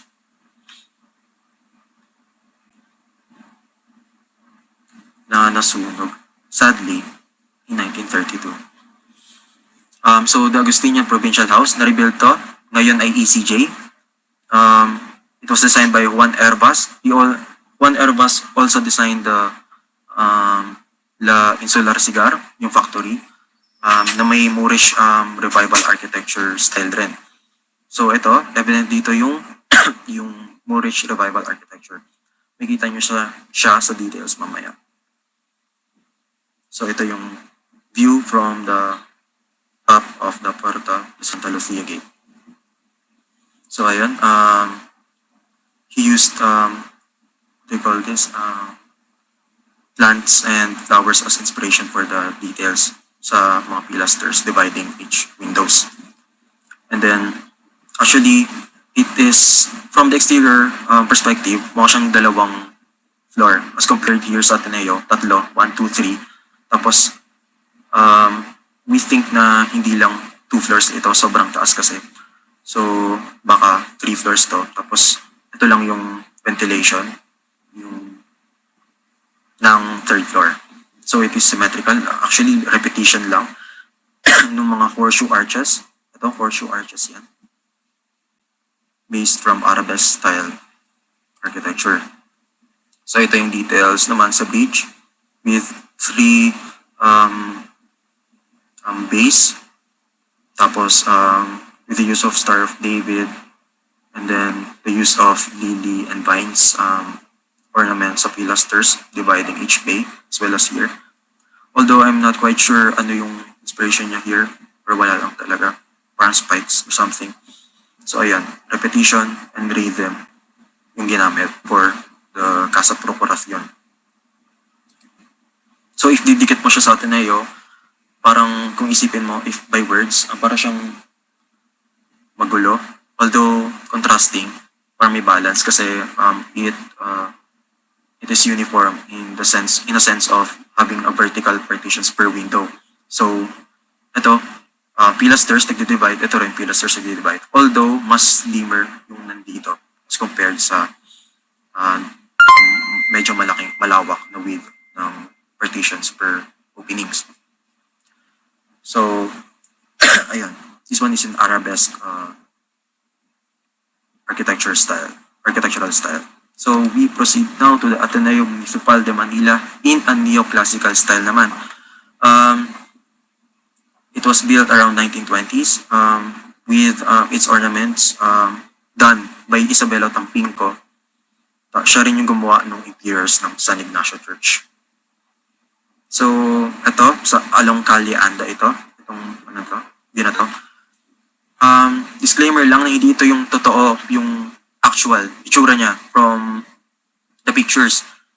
Pinapakita ko lang dito na sobrang detail niya nung mismong central portal ng Ateneo with inscriptions of Ateneo de Manila, the Jesus Hominum Salvatore symbol, and the Ad Majorem Dei Gloria sa baba.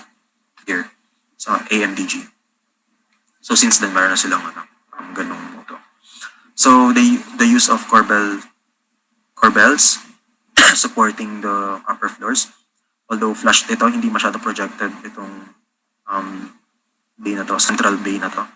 So, ayun, sobrang ornate nung receding ordering of arches, plus the use of, actually dapat covered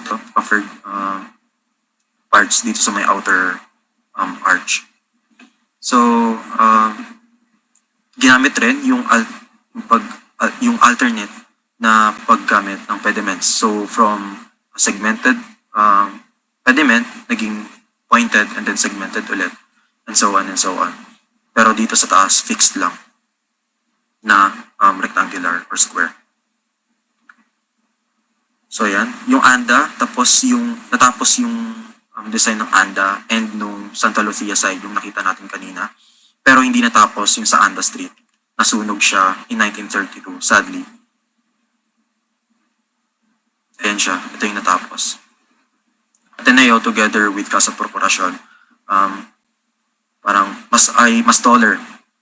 Together with the Cuartel Santa Lucia and Veterano de la Compañía de Jesus and the San Ignacio Church and Convent, mas mataas sila as compared sa walls ng Cortina de Santa Lucia. It's like of Neuf Brisach, protecting the borders of France and Germany. So, aligned siya. Actually, aligned or parallel yung mga tall buildings, yung mga housing sa curtain walls to protect talaga yung inner part ng city. Yun yung purpose nila. Maybe applicable rin dito sa Intramuros. So, we proceed now to the last part sa Santa Lucia side, the San Ignacio Church and the Casa Mission. So, actually, may mali dito. This is supposed to be a firewall, like isang malaking rectangle lang, pero of the same design. Neto, na boards and battens. So, the golden, Felix Rojas considered this church a golden dream. So, if my three national artists that handled the Chapel of Holy Sacrifices sa UP Diliman, dito naman, nag-handle rin dito yung tatlong magagaling na artist ng panahon nila. Si Sonico for the metalworks, si Tampinco for the woodworks, and then si Felix Arroyo for the overall architecture and design of the building. So it was based and inspired from the St. Paul's Cathedral in England with two belfry towers na sobrang same yung resemblance ng design. So same rin sa Ateneo, alternating din yung pediments niya, same sa baba, and 3 tiers and 3 bays yung ginamit for it. Actually, ito rin yung facade dati nung 4th Santo Domingo Church bago siya naging Niagate. Medyo ganito yung resemblance niya. Kasi St. Paul's Cathedral rin yung inspiration doon. So the main facade and the main central bay is flanked by a pair of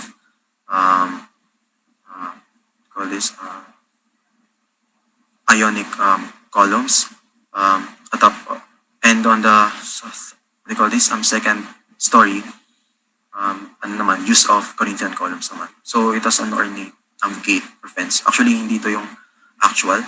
Ang hirap kasi sobra gayahin ng gate niya. Sobrang florid. So ito yung Casa Mission, one of the 4 bridges again, connecting the Casa Mission to Ateneo. Kasi dati before di ba yung mga pare nagsisilbi rin as professors. So kapag magtuturo sila, tatawid lang sila here sa bridge, then tuturo na sa Ateneo. So yeah. Sa church, may great pediment sa Central Bay with the use of dentils. Yung mga dentils, parang square lang pero naka-suspend pababa. Tapos use of corbels as ornamentation. So ito yung 2 towers. The left one is the clock tower and the right one is the belfry tower. Belfry. So use of corbel tables rin, yung sunod-sunod na corbels. With this tower built on a square base pero octagonal in mismong upper part niya until the very roof apex niya. So yun, nakita niyo yung roof, yung dentils here. and the use of pilasters pa rin sa gilid. So we proceed to the last one, the Fort Santiago complex. So the Fort Santiago complex consists of the oldest structures inside Intramuros. So the Fort Santiago, aside from the high curtain walls, is protected by the Baluarte de Santa Barbara as the northern part, Baluarte de San Miguel sa southern part, and then Medyo Baluarte de San Francisco sa may northeast part, with Fuerza Braga de Media Naranja protecting additional protection for along the northeastern part. So ito yung mga discuss natin, the Fort Santiago Gate and the military prisons, Cuartel Provisional, Cuartel Permanente, and the last one, the Caso del Castellano, and the Polvorín de Santa Barbara. So the first one is the Fuerza de Santiago. So it was built, the walls is built in 1593, but the ornate gate, yung mismong gate na ito, was added in 1714. It has this Baroque style merged with Oriental architecture. Kasi sa Europe, wala kang makita na may gate tapos may single-story structure sa taas. So technically, pwede ito siyang ma-inspired like sa Forbidden City, for example, na may single-story structure sa taas ng curtain wall and then the gate itself, like 3 gates, mostly. So, ayan. So, counting trivia lang. So, this one is not an office for Spanish officers, but is used as a prison for military officials na nag-commit ng crimes. So, ang ganda naman ng view mo bago kahatulan ng kung ano man. View mo kay Manila Cathedral. So, the gate is divided into 2. So, the base part and the pediment part. So, the base part has pair of pilasters flanking the central portal with the Escudo de Castilla y Leon on top of it. And then 2 sentries protecting it with heraldries on top of them naman. So, on the edges and the corners, may mga finials. And then, here, these grapevines ornamentation is framing the pediment part, the wood relief of Santiago Matamoro, being framed rin by these squares and the pilasters on both sides. So this one is viewed from the bridge. So feel namin kaya off-centered yung bridge papunta sa portal kasi it's part of a defense mechanism wherein hindi dire-diretso yung kalaban if ever mag-matake. Kakanan muna sila tapos kakaliwa. So may chance pang maka-attack, mag-counter-attack yung mga defense sa mga attackers. So the first barracks here is the Cuartel Provisional. It was platter style, circa 1890, designed by Manuel Waltz. So it is a barracks for the lower ranking officials. So wala siyang engranding what they call this door.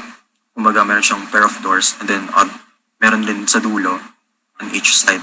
So technically 3 yung distances nila. So after 3 windows, may door ulit.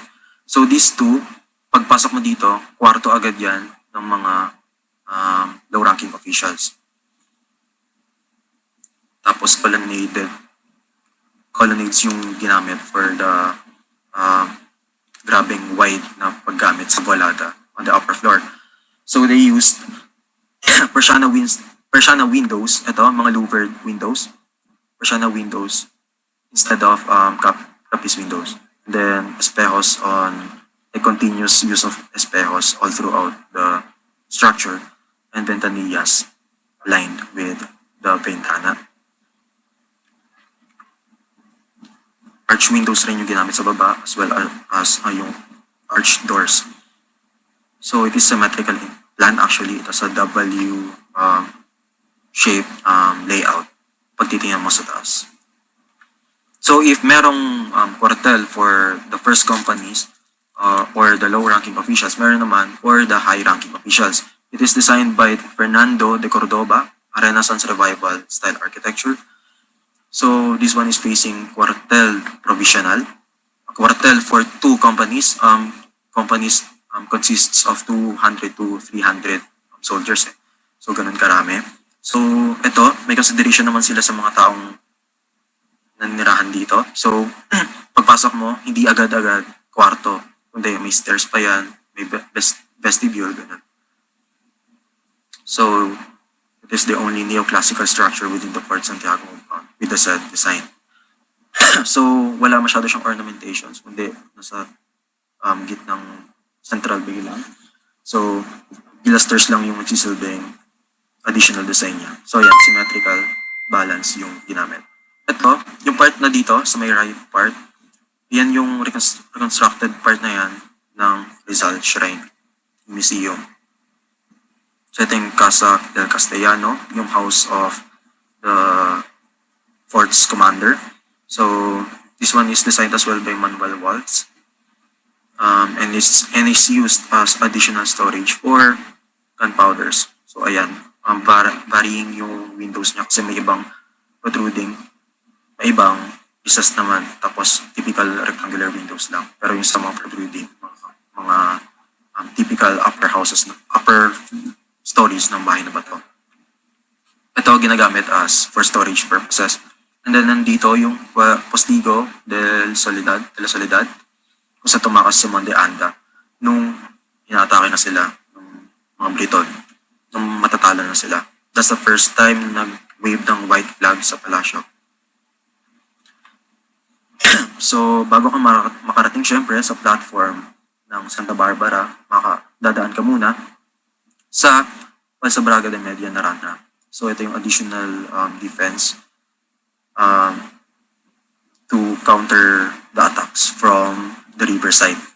So ito yung Casa de Castellano sa may likod. Then ito yung Wolverine de Santa Barbara. Additional lang pala. Then dito pala sa part na to, yung the dungeons na alam natin. Before it was used as cistern. Ngayon ay dungeons na naginamit na kulungan ng mga Japanese army ng World War II. Yan yung nakita yung post sa FB ngayon. Na sikat na destination here in Intramuros. So, wala namang special gaano sa Wolverine de Santa Barbara. Actually, isang malaking gabled structure lang siya. Tapos, kung mapapansin nyo ba't walang windows dito, and dun sa riverside and here, it's because sa weathering considerations na ginawa nila for the gunpowder. Kasi kapag nag-moist yung gunpowder, wala nang silbi yan. So, technically, itatapan lang nila yon. And as well as walang window openings rin dito, sakaling may mga kanyon or mga fire, like mga arrows na may fire, hindi mag-cause ng fire dito, sumabog. So other renders ko, yung Colegio de Santa Isabel, as viewed from the St. Paul's Hospital, it has a boards and battens style with the combination of batter style sa baba. As you can see yung San Agustin Church sa likod. And then yung gate, off-centered gate ng Colegio Santa Isabel. So it has 3 floors, kaso I don't know if itutuloy ba nila to dapat or hindi, or ganyan na talaga siya. So this one is the St. Paul's Hospital, located across lang, Santa Isabel. And then the San Juan de Dios Hospital along Calle Real, with the use of mashrabia balconies. Actually, may kita nyo rin to sa Lima, Peru. Balconies of Lima. And then the San Francisco Church and the VOT Chapel, the two religious structures na magkasama sa isang block. And then the Ayuntamiento de Manila, the Palacio del Gobernador, and the Manila Cathedral. So, conclusion lang for this presentation. Why digital reconstruction? As a form of documentation, it is to aid the preservation of the built heritage. Like that na ginawa sa Warsaw, Poland, nung nasira siya noong 1945. Ginamit nilang reference as well yung mga paintings ng mga painters nila doon before. Tapos, dun, from that point, ginawa nila yung reconstruction with a basis from that reference. Tapos for the second one, as a form of visualizing the cultural landscape of a place where reconstruction is impossible, like that of Mapua, hindi mo naman pwedeng kuhain agad-agad sa Mapua yung private property na yun. Pero, in terms of virtual reconstruction, pwede mo siyang ma-visualize kung ano ba talaga yung itsura niya before. Na pwedeng makapag, which is connected to number 3 as a medium to spark public interest. So, kapag may mga blankong lots sa Kaliman na, or let's say mga new developments to be constructed, maaring may ma-voice out yung mga tao when it comes to the preservation of heritage. Makialam rin sila. Actually, gano'n naman dapat talaga, from bottom to up, yung discussion about heritage. And number 4, as a durable tool of learning without being subjected to decay. So, unlike the stones and papers na nabubulok, this one can actually can be saved with an internal software. Napapasok tayo sa number 5, as a medium that can totally be replicated, easily revised, and saved sakaling may mga mali and or need ng backup files. And number 6, as a new form of art, changing the way we see the world. Ayun. So, that's it. And I end my presentation. Thanks to the people that you can see here. Thank you so much. Ating references ko. Thank you.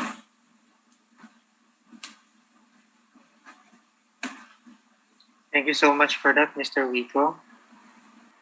Maybe we can turn off the share screen now. Right, so now we proceed to our panel discussant, Mr. Erik Akpedonu. So what are your thoughts about the presentation, Mr. Erik? All right, yeah. Good afternoon, everyone. Thank you, John, for inviting me here. What are my impressions about this presentation? I would say congratulations. It's a fantastic work. Very well done. Very much into detail. Very insightful. Very diverse. I was impressed by the range of topics that were covered, by the level of research that went into it. I think it's a job very well done. Let me say that in general. And I think there's a lot that we can learn from this presentation. It's very useful, not only for tourists, for visitors, but also for researchers. That's the basics, no? So yes, I'm very impressed, and I think I would like to congratulate Mr. Wico for a work very well done. Thank you, sir. Of course, this wouldn't be a proper reaction if I also point out a few, let me say, problems that may come along the way. But first of all, let me say very insightful. By the way, you asked whether, for example, the higher buildings along the seaside wall were built with defense in mind, right? Comparable to New Breisach in Germany and France. Yes. That is probably not the case, for the simple reason that it is very unlikely that any attack would ever have come from the seaside. For the simple reason that it would have been quite suicidal for any attacker to attack or try to invade from the seaside. That's just as an aside. Because there would be no way for attacker to retreat, because at that time there was no South Harbor. No? The fortifications were really facing the sea, and whoever would be so daredevil to attack from the seaside and would get under fire would have no way to retreat. So this kind of defense would actually not be necessary, although it's a very good idea to think about it. You also mentioned the chapels of San Agustin. Maybe a little addendum here. You didn't mention it, but I'm sure you are aware of it. San Agustin has only one nave, and instead of side aisles, it has chapels. And that is actually not for any aesthetic reason, but for structural reasons. Because those chapels have walls in between them. And those walls are actually concealed buttresses.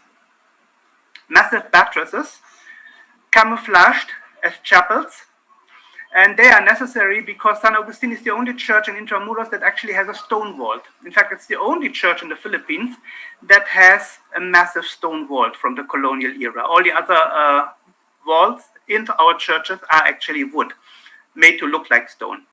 And that requires the buttresses. And this is an extremely elegant solution to hide them. One can really pull their hat before those old designers. What else did you mention? Oh, maybe a little technicality. I noticed that in the presentation, not your fault, it has to do with the program. It doesn't really clearly distinguish between stone surfaces and wooden surfaces. So some elements that were actually wood are rendered as stone. And that may be a little bit confusing. You might think that, for example, towers are actually made of stone, when in reality they were actually made of wood. I know this is a shortcoming of your software and has nothing to do with your research or your skills. I just want to point it out that maybe in future this little detail can also be addressed. What else? In general, the research is very thorough. I can see that. The problem, of course, with research is that we do not really know whether all of this really happened the way it is depicted. Once we have photographs coming in, we can verify research. But in the absence of photographs, we rely on archival plans, archival material, old drawings. And it is not always clear whether those were actually executed. The IAA is full of old drawings that show projects for Intramuros, for Manila, for the harbor. And in many cases, it is not quite clear whether those were only concepts, whether those were executed, and if they were executed, whether they were really executed in that particular form. Only when photography set in do we actually know for sure, oh, okay, they really did it that way. That is a general shortcoming of all research, and it's very, very tricky to figure out, oh, was it really done like this or not? And that are the big question marks, which we have to put at every digital reconstruction. There are always limitations to research. Something that may sometimes be rectified or confirmed by archaeological research, by photography, or by future archival finds. Anyway, those are just details and should not distract from the great work you have done. You mentioned also in your final slide the purpose of this presentation. Why do we actually do digital reconstruction? For research, for tourism, for visitors, for prosperity, to arouse interest, and to preserve heritage, if not in real form, then in a digital form, right? And this is one thing which I would like to elaborate a little bit more on, because it is something which is at the same time a great opportunity, but also a very great risk for heritage preservation. And to elaborate a little bit more on that, allow me to share a slide. It will be very quick. I prepared a quick presentation that I would like to share with you. Now, if I can find it. There it is. Share. Okay. Can you all see my screen? Rancho, is it visible? Yes, we can see the screen. Okay. So as I said, give me a second. Let me just adjust something before I continue. Just a moment, please. Maybe we can pull the slide. No, I just want to close something before I proceed. Give me a second, please. So we do not get stuck. All right. As I said, digital reconstruction offers great opportunity and great risk. And Mr. Wico has very well detailed the opportunities that lie in digital reconstruction. So allow me to throw in a little bit of salt by also pointing out the risk connected to digital reconstruction. Because it could be in the future abused as an easy way out of heritage preservation. Preserving historic buildings in their original location is expensive, it is messy, it is complicated. No, it's like eating spaghetti without pooling all the others. It's a very expensive, time-consuming, difficult, very difficult endeavor. And developers, ever eager to make a quick buck, can't blame them for that, that's their job, always try an easy way out. And okay, now I'm trying to move on. Just to illustrate one example, no? We have in Iloilo,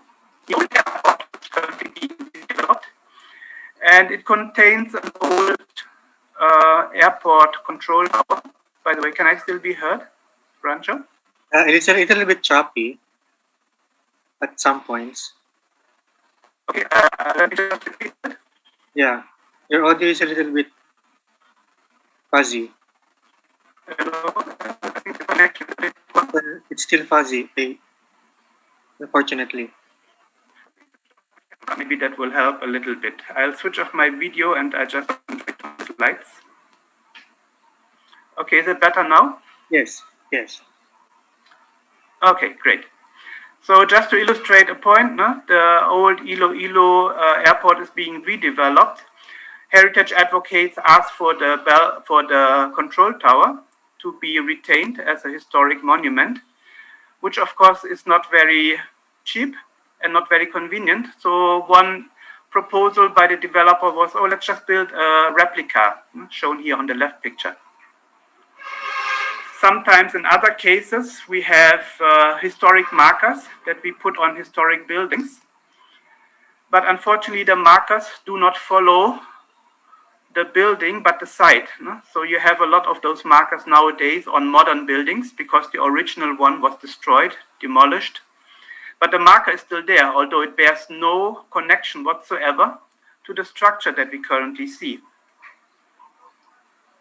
In other cases, old buildings have been reconstructed, or rather demolished, and are then being reconstructed as replicas, like happened a few years ago with the old Admiral Hotel, which was torn down and then replaced by a replica, which in itself is a beautiful building, no question about that, but it bears no resemblance whatsoever to the historic building that was demolished in its place. Something similar happened in the Chinese cemetery, where the oldest Chinese temple in the Philippines was demolished. Wait, my computer's a bit slow, doesn't want to load. By the way, am I still audible? Yes. Rancho? Yes. Okay. The same thing happened with the temple, no? It was the oldest temple. It was demolished and replaced with a replica. What is more prominent now is that we have old buildings not being entirely demolished, but only sort of, emptied out with only the facade retaining and building a modern structure inside, like you see here on the right side. Facadism. You demolish 90% of the building, you only keep the front facade and have a modern structure inside. Again, from a heritage perspective, very problematic, but an easy way out for heritage preservation as far as developers and business are concerned. Or even more easy, the translocation of old buildings outside historic districts to places like Bagak, which is quite common nowadays because it is much cheaper to buy and replicate the old structure rather than to restore it on site, where you have extremely high land prices, making restoration on the original site prohibitively expensive. So all of those are easy ways out of heritage preservation, sort of a quick fix without going through the trouble and the expense of restoring historic original buildings on their site.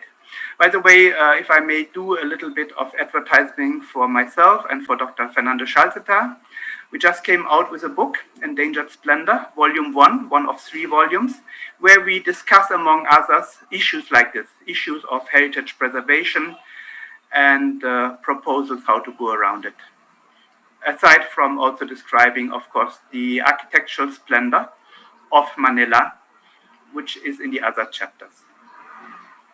Okay, but coming back to the presentation of Mr. Wico, like I said, I think it's a fantastic idea if you could walk around, for example, with augmented reality or with entire virtual reality, maybe walking through a street in Makati or in Malate, and seeing what is there today and comparing it by way of augmented reality, what was there 100 years ago, and to see how the city has evolved, how it has grown, developed. That's a fantastic experience where history, where development really becomes visible, where it really becomes, where you can really feel it. John, I'm still with you? Yes, I'm still here. All right. So let me not drag this on for too much. So basically, this kind of what we have seen today, virtual reconstruction, maybe in combination with augmented or virtual walkthroughs, is a great tool, but we have to be careful because it can be easily abused. When I saw this presentation, when I first heard about it, I was immediately reminded of an iconic film that was shown in 1999, The Matrix. I'm sure even those of you who are not yet as old as I am may have heard about it. It's a fascinating film whereby it discusses the boundaries and the benefits or disbenefits of living in reality. There's an iconic scene in The Matrix whereby you have to choose between the red pill or the blue pill. The main character is asked, you want to take the red pill or the blue pill? Because in The Matrix, mankind is living in a kind of dystopian future whereby actually machines have destroyed the world as we know it and have replaced it with a world dominated by machines, whereby the humans are only kind of slaves or a kind of biological resource exploited by the machines. And this is actually covered up. The thing is, if you take the red pill, you will be awakened to the reality of life, namely that mankind is enslaved by machines and used for its purposes. A dystopian reality, unbearable, horrible, gruesome, something you wouldn't want to live through. But if you take the blue pill, you will be transferred into a kind of illusion. Now, the Matrix is a computer program that is inserted into the minds of mankind to give them the illusion that they are living in paradise, that everything is perfect, everything is wonderful, you have a great life with a great family, great children, everything is provided for. It's an illusion. It is actually a suggestion generated by the computer program, the Matrix. Living in an illusion, camouflaging reality. And that is what I also thought when I saw this presentation. There is a potential for abuse. Nowadays, we have this notion there's an app for every problem. And indeed, isn't there an app for every problem? It could be an easy way out of heritage preservation. Why go through the trouble of repairing, restoring, maintaining old houses, which have very little economic use, if you look at them purely from the economical, monetary perspective? If you could experience them solely in a digital way, solely by augmented or virtual reality.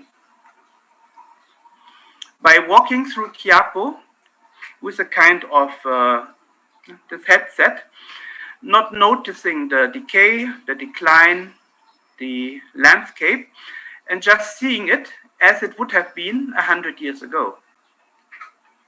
Which brings us to the question, how important is it to live in reality, how important is authenticity?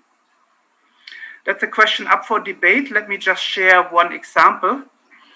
You're probably aware that some 20 years ago, the Buddhas of Bamyan were dynamited by the Taliban. And what do we do with it? Do we reconstruct it? Do we rebuild it?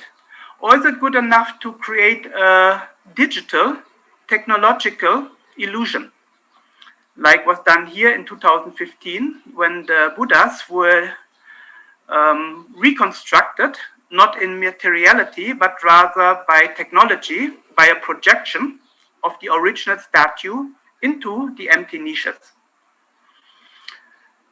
A valid approach, but how important is authenticity? Could it be that in the future, when a developer has bought a historic building and plans to replace it with a condominium or with a shopping mall or whatever habit, that it may be enough for the developer, rather than preserving the building, or at least part of it, to simply have a 3D digital copy of it, posted on the internet or wherever, so that everyone can see it in its digital form, and then proceed to demolish the original and build whatever he or she wants to build. Which also brings us to another problem of digital reconstruction, namely permanence. If we have a historic building and we preserve it, or we restore it, or we reconstruct it, it will stay with us maybe for 10 years, for 100 years, maybe for 1,000 years. Because stone is durable. Stone preserves information for thousands of years, as everyone knows who has been traveling to, say, ancient Greece, ancient Italy, or has been to the museums. In fact, even paper preserves information for hundreds of years, as we know from medieval manuscripts. But with computer programs, even though they are the top of technology today, your information may only be preserved until the next software or hardware update. So while it is a fantastic medium, it has its limitations. You try to read a floppy disk from the 1980s and you know what I'm talking about.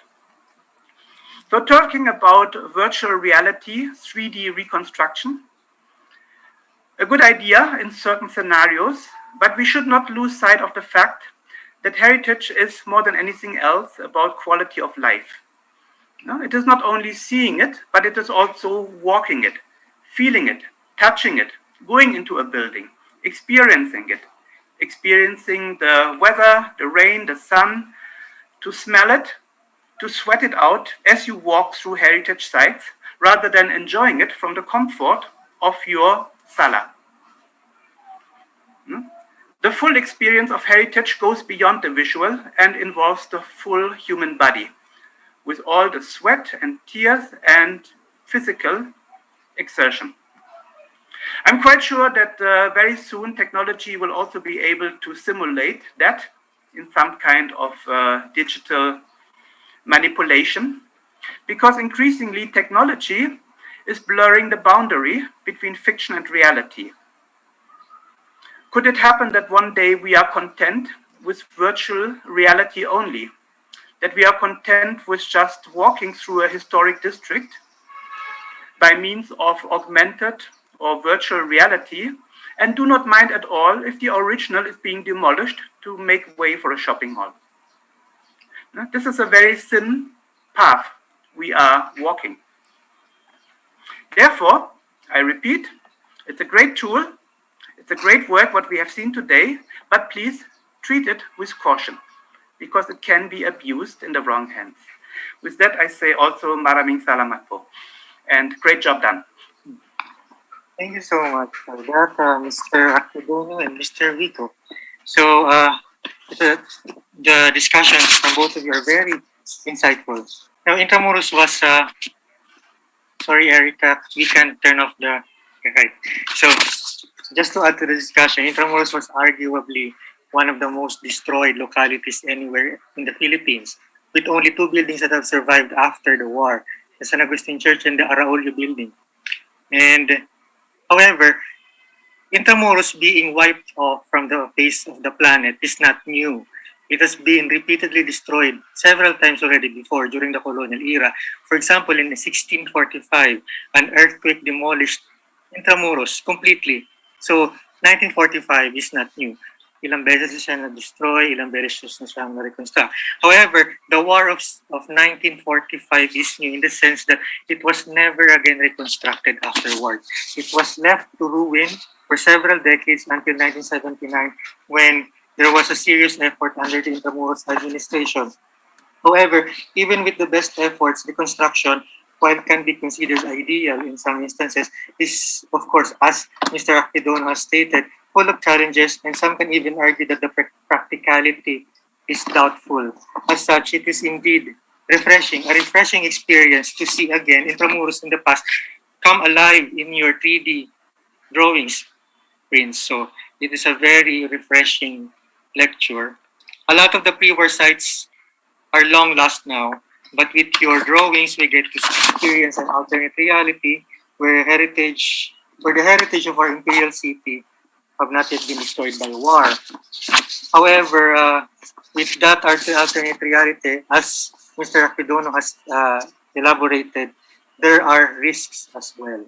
And we must exercise caution or else the 3D realm might get the better of us. Again, thank you for both speakers. Now we are opening the Q&A portion of this webinar. For those who have any questions or comments, feel free to use the Q&A button or the chat button below the screen. If you are viewing via Facebook Live, feel free as well to place your questions there. Right. Maybe a general question first before we proceed to the more detailed questions in the Q&A button. So, for you, Mr. Wico, in general, how would you describe the architecture of Intramuros from the late 19th to the early 20th century? I will describe Intramuros. Very briefly. Something na actually balanced, although juxtaposed, like contrasting in styles, still has a balance kasi minerge nila yung like European concept of architecture to a vernacular one. So technically, nandun pa rin yung uniformity with that of a style being applied to a bahay na bato style. Thank you for that. Mr. Akpedonu, would you like to add to that? How would you describe the Intramuros of the early 20th century and the late 19th century? So the Intramuros about 1900. Yes. By the time Intramuros reached the 1900s, it was truly a Filipino city. The origins were Spanish colonial, Hispanic to be precise, drawing from the models developed in Mexico and in Peru. Initially inhabited by Spaniards only, yes, that is true, but we do know that by the 1900s, half of the population of Intramuros was Filipino. Natives, mestizos, but also Spaniards, of course. And that was truly cosmopolitan. Also, by that time, the architecture had really become Filipino. Now, you mentioned it earlier in your elaborations, the development of the Arquitectura Mestiza, a combination of Spanish stone architecture with the Bahay Kubo, and also, not to be forgotten, very important Chinese elements. So it was truly a reflection now of what the Philippines is today, namely the coming together of East and West. We have a comment from Art Cruz. Very impressive research on the digital representation. Where can we access the digital representation? Are you open for collaboration to make Intramuros digital representation photorealistic enough to be a chroma backdrop in a creative filmmaking? This is Art Cruz from Queensland University of Technology. Actually, I was planning to present it to Intramuros Administration as part of their tourism branding. So technically, I will share can I share my screen? Yes. Like to share to deep lang Yes. the description. So Intramuros has actually historical markers before, may pictures yun. They have pictures on top of the descriptions. So basically, ngayon, they used a minimal designed historical markers without the pictures. So for this thesis proposal, I made it like be accessible for all, for the public, since we all own Intramuros as Filipinos. So from this QR code, they can scan it, and then they can actually virtually see Intramuros from their phones, using their phones, with the use of tour guides as well. So ayun yung bala ko for Intramuros. Thank you for that. But are you open to collaboration with other groups outside the administration? As long as the availability of references is there, and the access for like say I only have like minimal what to call this, medyo mababa yung like specs ko when it comes to rendering these types of renderings. So I don't know if kaya maka-keep up when it comes to like project partnership. Maybe we can close the screen now. So you're saying that for now, this is just a hobby, yes? Actually, yes. Right. What an impressive hobby. Now we have a comment from John Paul Abiliera. I love the graphics. Were you able to do the interiors as well? Hindi. Actually, bala ko lang talaga is to provide exterior like yung facade ng mga buildings, kasi ang hirap makahanap ng documents regarding the interior parts unless talaga sobrang maraming provisions ng archival documents. And then balak ko rin actually, this is actually a work in progress, so technically I wanted to make the evolution of the styles per period of that specific building on that specific site. So kunwari, let's say the New Gothic Santo Domingo, so gagawa pa ako ng predecessor niya na neoclassical inspired by say Paul's Cathedral. Parang ganun. Thank you for that. For you, Mr. Akpedonu, the styles were mentioned earlier, specifically the Orden Batten, Carcentralis, Pedinaro, among others. Are these included in your book, in Endangered Splendor? Actually, the very drawings that you saw in the presentation will also be found in our book, Endangered Splendor. In fact, drawn by yours sincerely, John Arcilla. Thank you so much for those beautiful renderings. Really well done. They will be contained not in the current volume, but in the second volume, which we hope to release before Christmas. So if you are thinking about something for your hubby or your girlfriend, please consider it. By the way, talking about the styles, you mentioned various styles, Prince, if I may say so. Let me add two more, because we also identified the so-called reconstruction period style. We did this together with Schalzeta and earlier based it on Finding Quiapo. Reconstruction period style still a Bahaina bateau, but already hinting at the advent of modernism. Basically taking away all those elements like the ventanillas, like the espejos, very plain, simple, because at that time, after the war, people didn't have money, but structurally, still a Bahaina bateau. But then after the 1950s, it totally disappeared, and today Manila is pretty much, well, it's becoming indistinguishable from other cities. Unfortunate. But that's just an aside. You also mentioned the vegan style, by the way. Yes, that is also found in Intramuros, but usually only for storage buildings, for camarines. Yeah. Thank you for that, Mr. Akpedonu. Now we have a question here from David Sibayan. Which of the digitally reconstructed buildings in Intramuros, in your view, should be reconstructed using the original materials? Could you name your top 3 and why? Maybe just a list and then why. What do you think? Siguro yung top 3 ko would be the Palacio del Gobernador. The second one would be the Santo Domingo Church, and then the third one would be the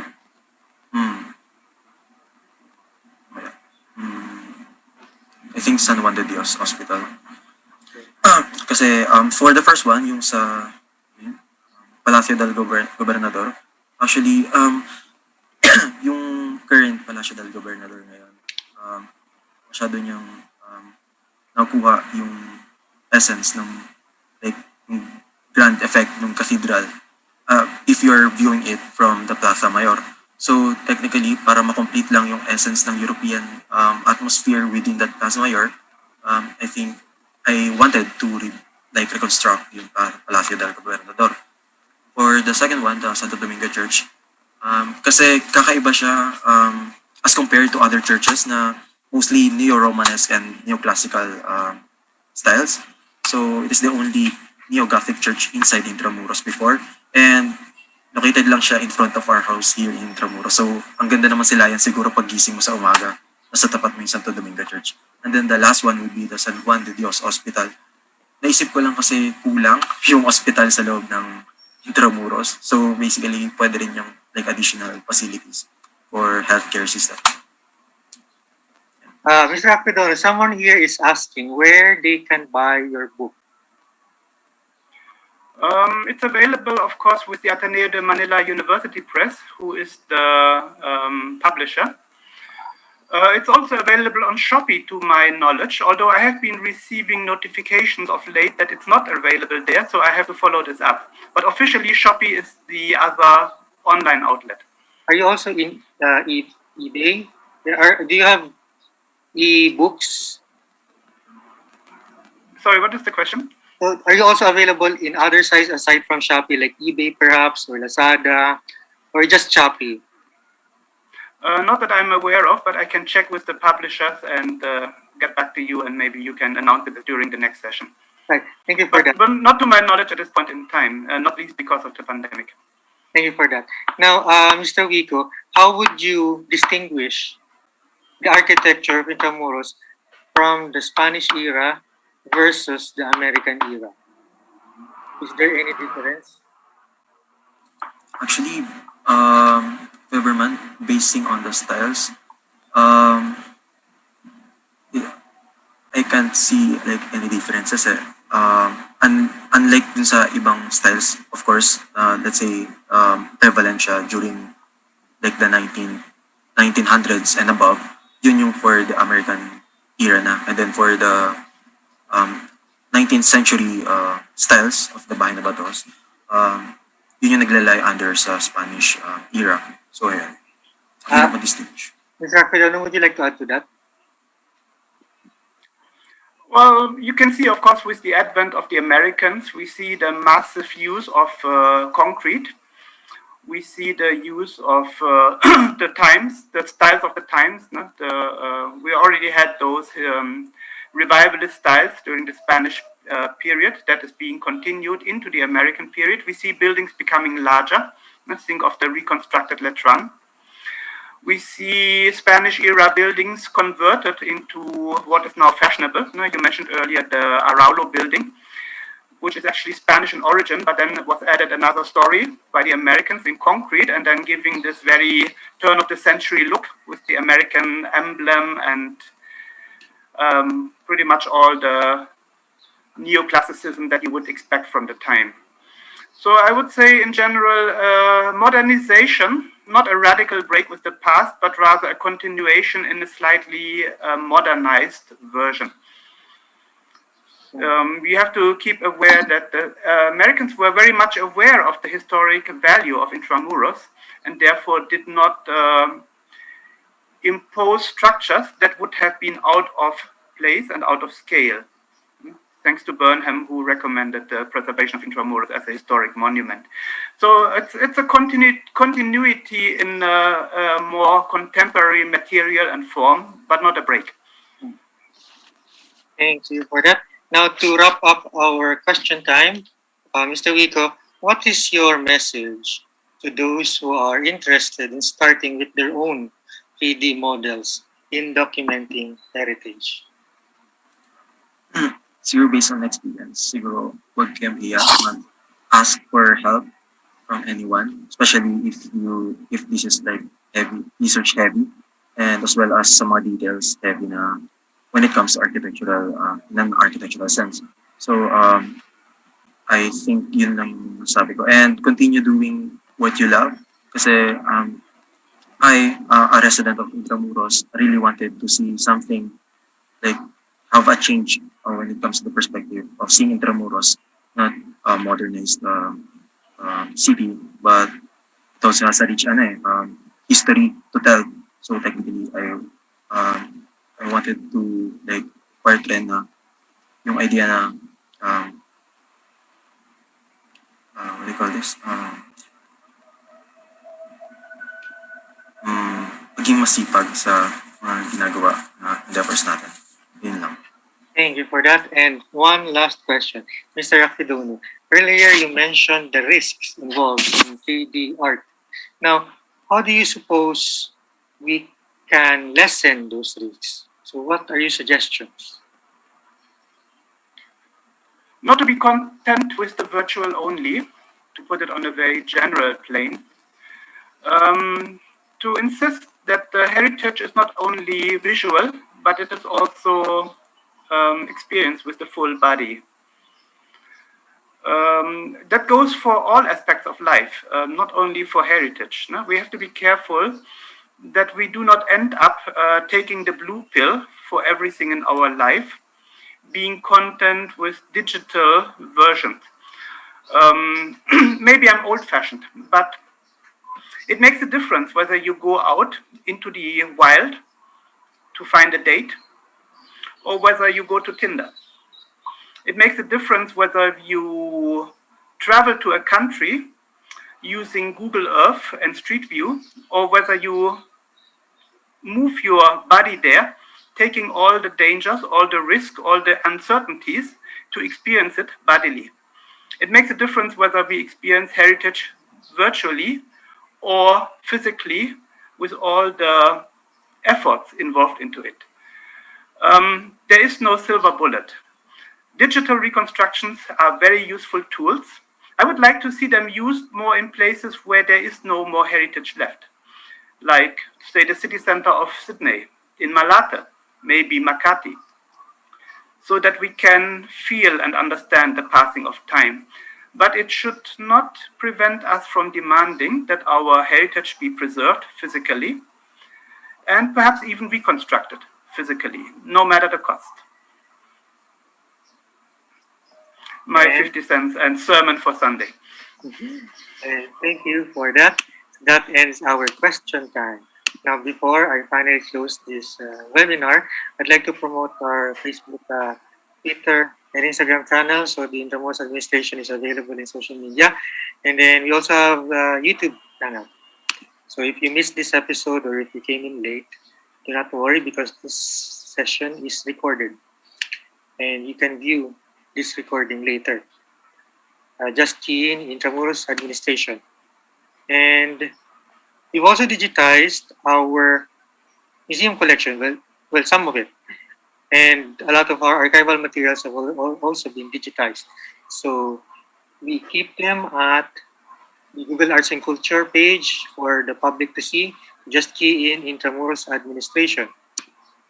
And I'd just like to announce again that the Intramuros, the whole city of Intramuros, is once again nominated this year as Asia's leading tourist attraction. We won last year. We got this title last year, and this year, 2021, we are nominated again. So hopefully we win again, as usual. But we need your help. Just create an account, register at worldtravelawards.com, and then vote for the Philippines. Vote for Intramuros. Your votes are very important for us.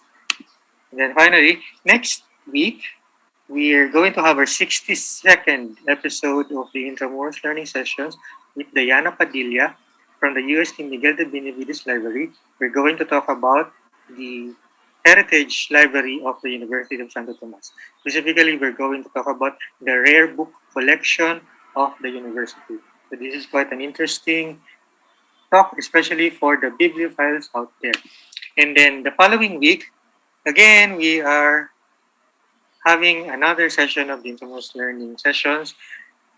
We are going to have Jeffrey Yap of the Intramuros Administration, who will talk about the literary landscape of Intramuros. So the question here is, how was Intramuros portrayed in fiction? How is Intramuros portrayed in novels? So it is quite an insightful talk, and I encourage everyone to attend. Right. So thank you everyone for coming. Mr. Wico, Mr. Akpedonu, any final words perhaps before we end? How about you, Prince? Wala na sir. Thank you, Kuya Rancho, for this opportunity po. Thank you, IA, and thank you, Sir Erik, for the reactions. Thank you as well sa mga yung nakalist kanina na tumulong sa akin all throughout my college year. Yun na po. How about you, Mr. Akpedonu? What would you like to say? Final words. Final words. Okay, that sounds so final. In principle, I'm all for digital reconstruction. No, don't get me wrong. I really love what you did. Just treat it with a grain of salt. Come to Intramuros. Do not believe that Intramuros is not Filipino, like some people still claim. It is very Filipino. It is the very place where our nation started. The same with all our heritage. No? It is not foreign. It has become Filipino over time. We should embrace it, love it, and preserve it. That's all.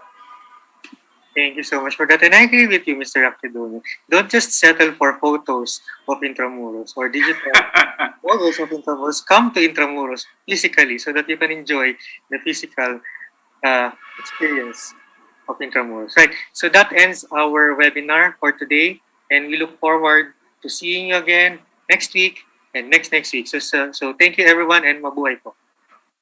Thank you so much, John. Yes. Thank you po.